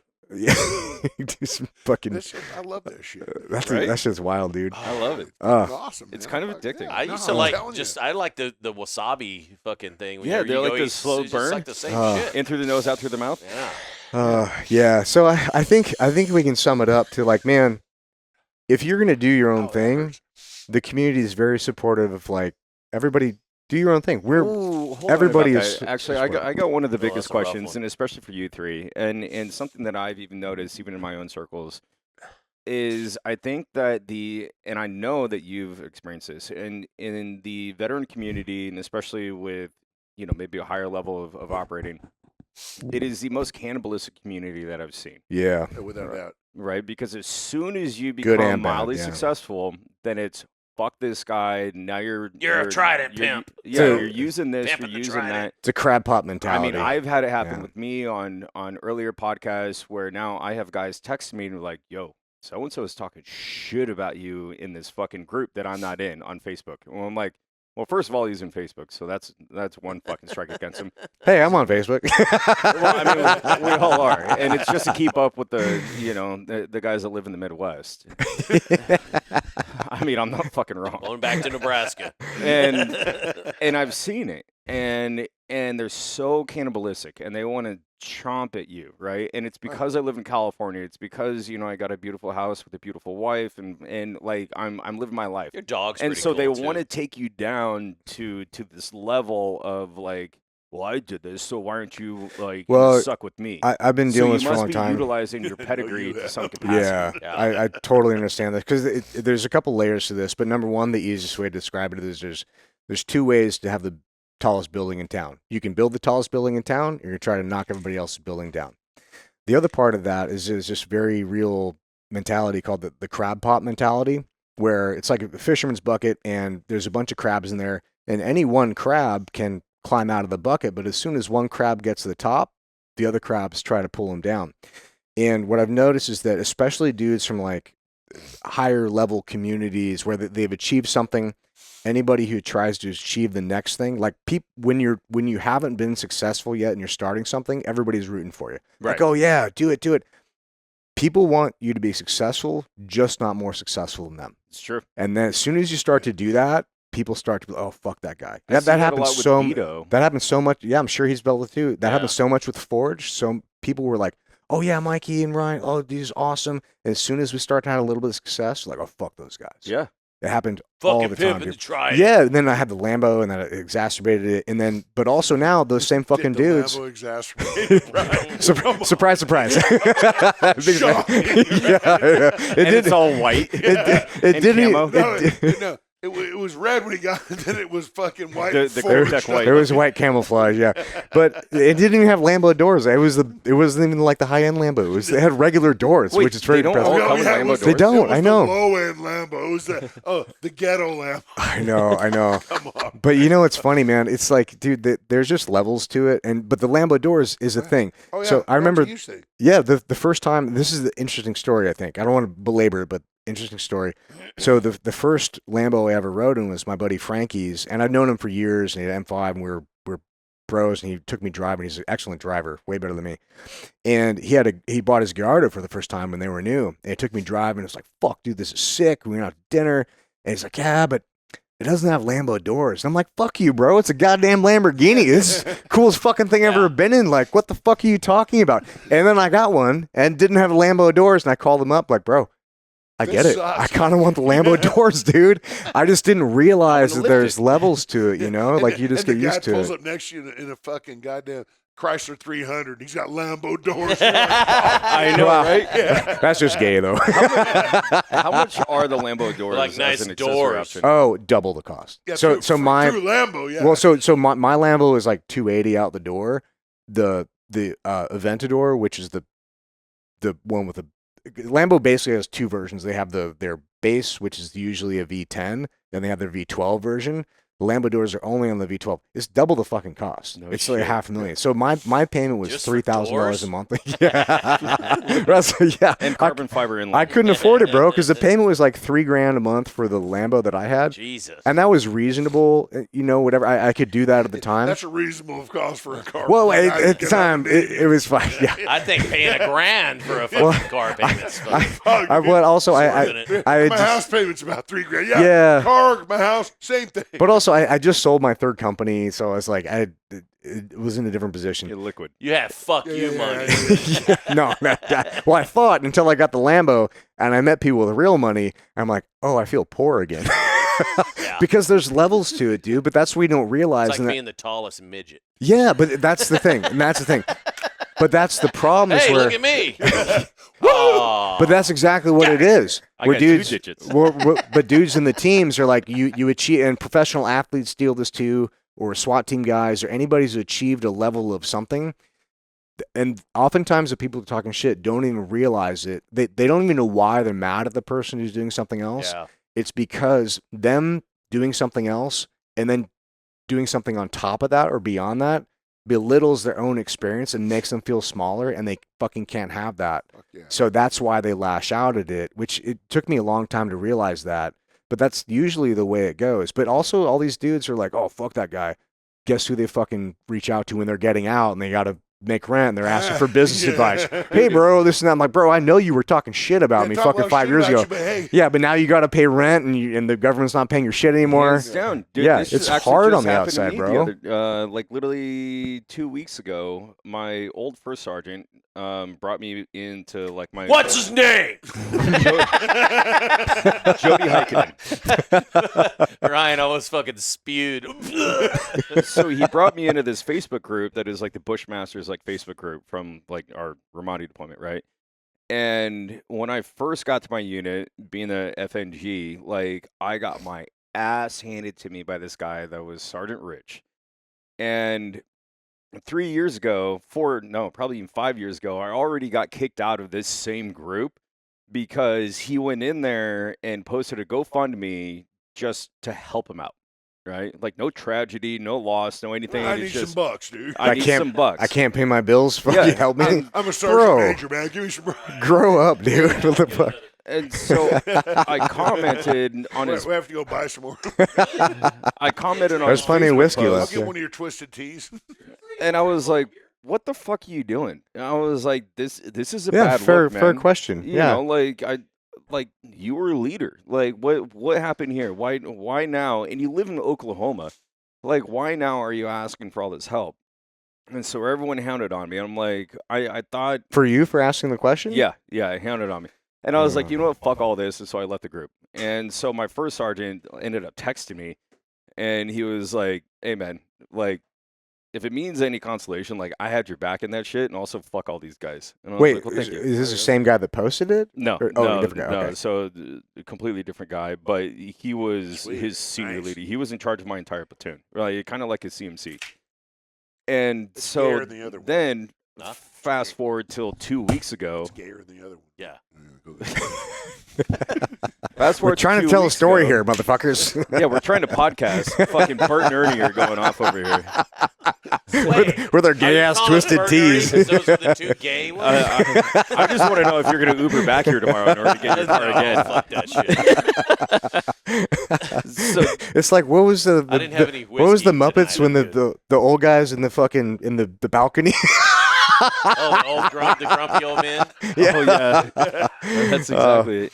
So now there's another GoFundMe that this same fucking faggot set up, and this new GoFundMe is to help build his new church. And so his church, and he said that Help me he- fund my he- tax-free organization. Yeah, but it gets better. So he went to he said he went to, what do they call it? Not a monastery. Seminary. school. Seminary. Seminary, yeah. He went to seminary school that my buddy looked up, that we all served with him. And it's not even recognized by any single church. Not the Baptist church, not the Catholic church, not the fucking Lutheran church, like none of them. And Spaghetti. and so Spaghetti monster no, church. yes. And so he went to seminary in order to start conducting what's it called when you're pulling the devil out of somebody? Oh, exorcisms. Exorcisms. So not only in exorcisms, stereo. but in like that religion where like they're like the snake charmers and they're fucking around in rattlesnakes. And, like, using, like, lassos and yeah, shit. that's a whole different sect. Southern Pentecost, the Baptist. fucking Southern Pentecost. Southern Pentecost. Oh, those are guys with the Pentecost, snakes. So exorcism and snake charming like East Pentecost, Tennessee and now and shit, he's dude. asking all of us to fucking fund his next church. He's got to buy some boas or something. And no, because they only fuck with rattlesnakes and like yeah, deadly it's snakes. always Sorry. venomous snakes, yeah, yeah. I didn't know And so snakes. I went in there again in the comments, and I was like, "We're really back at this again, huh?" This Glad is to the see same. you- This is the same dude. Same dude. And I'm like, glad to see you've grown. And that was like 8 years ago. In 5 years, I've gone from sucking dick and $1,000 my name, living in Mexico, to fucking this, and now you're a snake charmer, and now an exorcist. I'm like, dude, we are not all cut from the same cloth. Let me just say that. I think the difference is the willingness to be a new guy again. You get out, you achieve something, and you move into a lateral position. Like I'm sure you experienced when you move into the movie industry. Just because you're a team guy doesn't mean you're going to be good at anything else. Like doctors experience this a lot, where they think you're a doctor, you're the pinnacle, or pilots probably experience it. Like you're the pinnacle of this, and you think that applies to everything else. And man, it fucking doesn't. And the people who fail most at these things are the people who are not willing to be a new guy again, not willing to learn, humility. Exactly. I gotta be honest. I'm fucking terrified. I was in the teams for 25 fucking years. I've been doing this bullshit I'm doing for fucking 17 years now. I'm like, fuck, 42 years the same again? Fucking thing. I gotta retire. I'm like, fuck, what am I gonna do now? Podcast, bro. Were you a contractor or GS? GS, bro. I got second retirement. Bro, you're set, and you got your yeah. Okay, great. So 17 years of shit. I'm gonna make like $600 a month off my fucking retirement, bro. And your property, bro. You're good. Stop it. Think of the scissoring you can do for $600. No, I'm with you, man. Like I get it.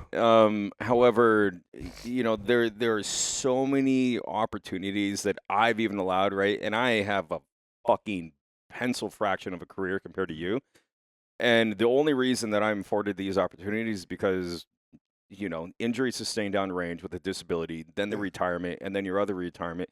And then also college, which, granted, you don't really strike me as a college guy. I got my fucking degree. No, I know, but what I'm saying is there's other things that you can do, right? Because now, the world's your fucking oyster. Well, no, right now. So you can get your captain's license. Like you can do anything that's so much opportunity. Your school. Hopefully, I'm going to get some vocal. Oh, for the guitar. That's cool. Building guitars. I build guitars now. So dude, and that's it. Yeah, and so that's your calling, man. Do something. So it's fun because my new place. Can you fix mine? I need a luthier.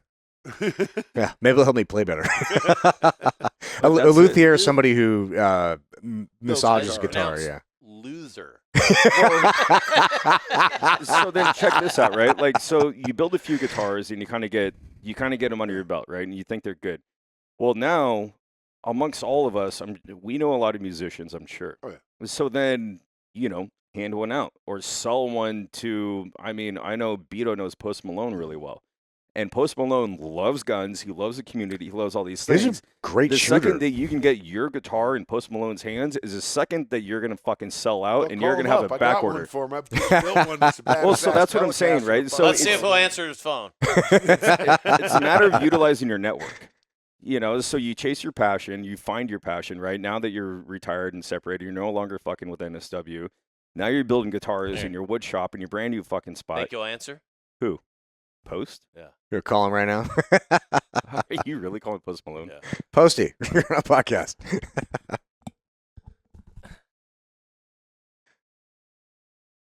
He'd be like, who the fuck is the this? answer? Fuck you, Kevin. Don't call me. Kevin, fuck no. Last time I answered this shit, it took me 4 days. Tu llamada se reenvió al buzón de...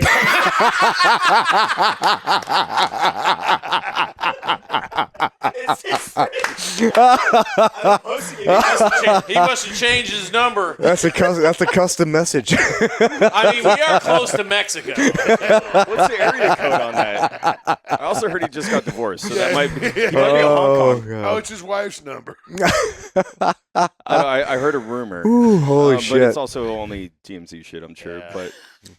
But so that's kind of like the catalyst, right? Just like I got out, I'm like, well, what do I like doing? I like taking photos. I like polishing turds. I like making shit pretty. And then that's why he's working with us. Polishing turds. Yeah. And so then I got into it, and then building up the equipment and everything, and then kind of building a name, and then now it turned into what it turns into. But like you could be the fucking most premier guitar manufacturer, just doing your own jam. And that's what the end state looks like. And it doesn't even have to be an end state. Well, that's the thing. You can choose to be whatever you want. You know what I mean? Like, except straight. That's not a choice. Never bothered you before. You big, It never bothered me. big crazy old man. You didn't tell me to spit on it. No, but that is a good He point, didn't though. require that. No, I bet not. I'm moist. I'm moist all the time. Honestly, I bet you are. The whole He's a lot of humility. Mexican. I mean, dude, going in like rebranding and like even Yeah. in film. I mean, I thank God I had somebody like Harry Humphreys to kind of take me under his wing. But I mean, I don't know how many times I was like, man, if I didn't have a military retirement to fall back on, I mean, I'd be fucked. Oh, if Yeah. I didn't have You my know? disability, I would be fucked. Yeah. Dude, no shit. I tell you, man. Yeah, it kept me afloat. I'm working for the military. If I didn't have military retirement to fall back on, I'd be fucked. Yeah. Right? Yeah. It's fucking crazy, man. Like, just, like, I wish. Yeah. I got to drive to fucking L.A. again. It's like, fuck, man. I guess I don't want to drive back up here in 8 hours. I guess I'll come out of pocket a fucking hotel room. Well, this is a good shit like that. segue. So we're looking for sponsors. Twisted Tea ought to be sponsoring us, goddammit. And Jack Daniels. There's plenty of them here. Yeah. Yeah. All right, guys. We're Yeah, gonna wind we this were. down. Well, fuck, man, dude. This has been. Every episode, Good I'm like, fucking fuck. 2 This days, is man. this is Awesome. good shit. Yeah. Solid 2 days. Yeah, Ivan, thank you for coming, man. Thank you. I told you this is just no. Keep it on, bro. We're still wrapping up. But I told you I was like, dude, this is just. It's the same shit that we would be doing anyway. Oh, fuck yeah, dude. We're just recording I and can like, hang out, drink with my friends all day. Fuck, Right, yeah, I'll and do that's- 8 hours a day, man. My new job. Yeah. yeah, and I've got, Right. I don't have any disability. I don't have any retirement. I don't have Why anything don't? What? Wait. Why don't you? because I'm an idiot and I hate paperwork. Yeah. Fuck you. It's not paperwork, dude. Just do Okay, what you got to do. I think you underestimate how much I hate paperwork. So Those people do that shit That's for why you. you got do married. well, Hey, no, I'll do your I paperwork for you. Just give me half your I thought shit. that, and I went to the thing, and all they did is send me the paperwork. I'm like, this is not the problem. I can get the paperwork. Filling out the paperwork is no dude, problem. it's easier than you think. I hired I'll a hook you up with the company, right person, dude. You need it. There's Well, a, there's yeah, a, I got. And my wife keeps telling me this because I've got nothing. I'm like, that's a Lamborghini payment. She keeps telling me. I'm like, yeah, but Dude, 100% That's paperwork. disability, which every team guy should get. I did break my back when I was Right? in. So. Yeah, 100% Yeah, disability. you'll trying to That's suck your own that's dick. 30, Yes, I 38 had a ratchet strap, Oh, but he's didn't work. $3,800 a month. He's Brian. married now. It's 42. $3,800 a month. 100%. That's a Lambo payment, dude. What is? I mean, not the one with the up Disability. doors, but you know 100%. the Is the it? outdoors. Married. Fuck. Fuck, Yeah, it dude. just got bumped up. I'm at 42.50 now. Yeah. 4250 now? Yeah, it just Fuck got bumped yeah, up. dude. Oh, I get it too? Sweet. I don't Yep. even know what I get. I just Shit. fucking Shit, yeah. It's like Mine just magic. pays my mortgage. But I didn't think see it. dude, I'm Yeah. Comes in and goes out. I'm paying 2 mortgages right now. The big house up there and a big house here. I'm like, fuck, 22 grand in mortgage every fucking month. It's No Jesus. Christ. Fuck, dude. wow. Okay, well, That's you a should lot. sell we one won't quick. we won't put that on the podcast. We can bleep that out. Dude, no, it's eating my ass. I'm trying to sell the fucking house. Every time. Sorry. Yeah, No. don't touch it. No, my life's Hear me? great. Yeah, woo, one house. You're not a JTAC anymore. Oh yeah, dude. But fuck, what was it? There was a point I had there and I forgot about Well, it. just talking about the stories that we're having, and Oh yeah, so what we want to do now. So like this is exactly what I want to do anyway. Like even if we weren't recording, Yeah. this is what I want to do, spend my time. Like I've been meaning to catch up with you for years. I'm like, oh, but you're busy, I'm busy. I'm Well, like, hit you fuck. up, because once in a while, with the bang, yeah, fuck yeah, Ryan. Then we just lose. Yeah, then I don't 6, want to 8 bother months. you. Yeah, no, I And get we it. all got big lives and shit. I'm like, fuck, man. But it's so nice to have like a focal point, a moment. yeah. Like, hey, we're gonna meet here. We're gonna intentionally chat about something and catch up. And honestly, just the recording is. I don't know how you're braining that, bro. That's some dead shit. it sounds like we're racking lines on the cats. Dude, I know. Thank God we got video. I swear to God, it's not cocaine. Those get you though, man. They make Yeah. your ice water. Yeah. That's okay. Oh God. Yeah. Is that that's just pure ammonia, right? Ooh. No, I don't know what it is. But honestly, this is what I would be. I'm so thankful that we can do this, Oh, fuck you know, and it's just fucking cool. This is what I want to do with my time anyway. And if we can find a way to make it accessible to other people too, Yeah. and because we all have these stories, man. Everybody listening has their own stories, and they're dealing with their own problems. They have their own lives, and like, if we can find a way to articulate that, like, hey, people put us up on a pedestal, right or Oh, yeah. wrong, for whatever, but Yeah. they don't realize they may not realize that, like, dude, we're all dealing with the same shit. We all have the same fucking problems. We're all the same insecurities. liabilities, all this shit. And so my hope and my wish is that the people listening will realize that they're no different than us. They're not far away. We're all doing, yeah, that too, yeah. But we're all doing the same shit. We're all connected. The best thing, it's not a big war story dumping ground. Yeah. No, it's just yeah. shit that we grew up. The stuff that it's not so intense to make. It's just what we did, and we all learned. Because that's a fun thing. Like when we're all around, nobody's telling the war stories, bro. Like we're telling the fucked up stories and the funny shit, and like the times we got like we made mistakes, and like I think it's cool, man. I'm really excited, and I'm glad that we can have this moment, man. Thank you all for being here. And Ivan, I'm glad that you allowed the. Honestly, I kind of think it's because of my cameras, but being the one token army guy. No, bro, it's been dope, dude, and getting to meet all of you guys, Getting and to talk to Post Malone. in Espanol, his Mexican answering service. Hey, I sent you that chick's number. Which one? That does. Oh, the VA stuff. Shit. Oh, good. Yeah, I got to do that. Post Malone. Her name's Perfect. Post Malone. Perfect.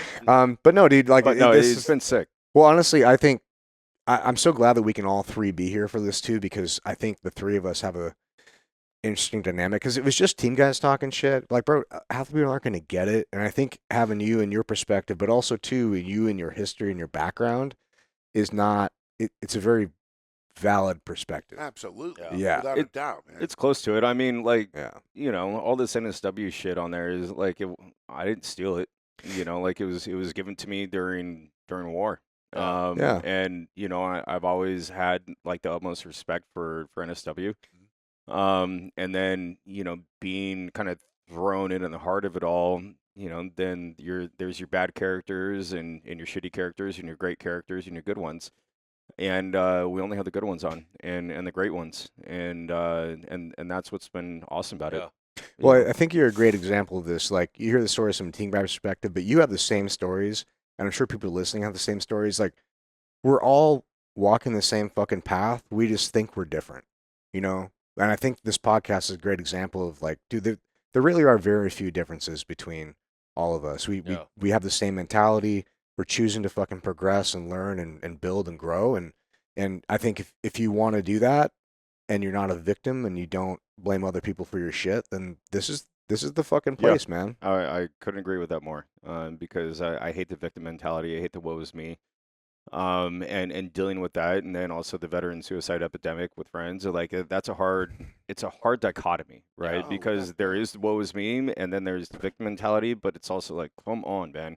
And you don't want to tell them to like suck the fuck up and stop being a bitch, because sometimes that's what you need to say, though. But they got to. Yeah, you do. They're right there, and they're like, but you run the risk of that person's phone number being disconnected the next day due to a fucking 1911. Yeah. And it's like, damned if you do and damned if you don't. Yeah. So the best way to have that, potentially not happen is by having these conversations and having somebody that might be on the ledge in order to listen to this, to where you're not talking directly at them, but there's a lot of assimilation. So let them know they're not alone. Yeah, we're all dealing with this shit. I talked about my depression. I talked about my divorce. We talked about our DUIs. We talked about our criminal backgrounds and our fears of transitioning. And that's kind of what it boils down to. Yeah, to be honest, man, I don't know any military dude that hasn't thought about offing themselves at one point or another for various reasons. The album I'm cutting right now is called fucking Bottle of Whiskey, Shotgun, and a fucking guitar. No way. Yeah. It's like, because that's the three things I do every fucking Saturday. I'm in fucking my room, bottle of whiskey, shotgun, and a guitar, and I'm playing fucking music. It's like, and I'm not even good at it, but it's what I got to do to keep myself sane, because there's just shit going on. Is that the Nirvana soundtrack? Mm-hmm. No. It's all I love it, man. All right, boys, we ready? Yeah, we're closing out. Man, what are we closing out with?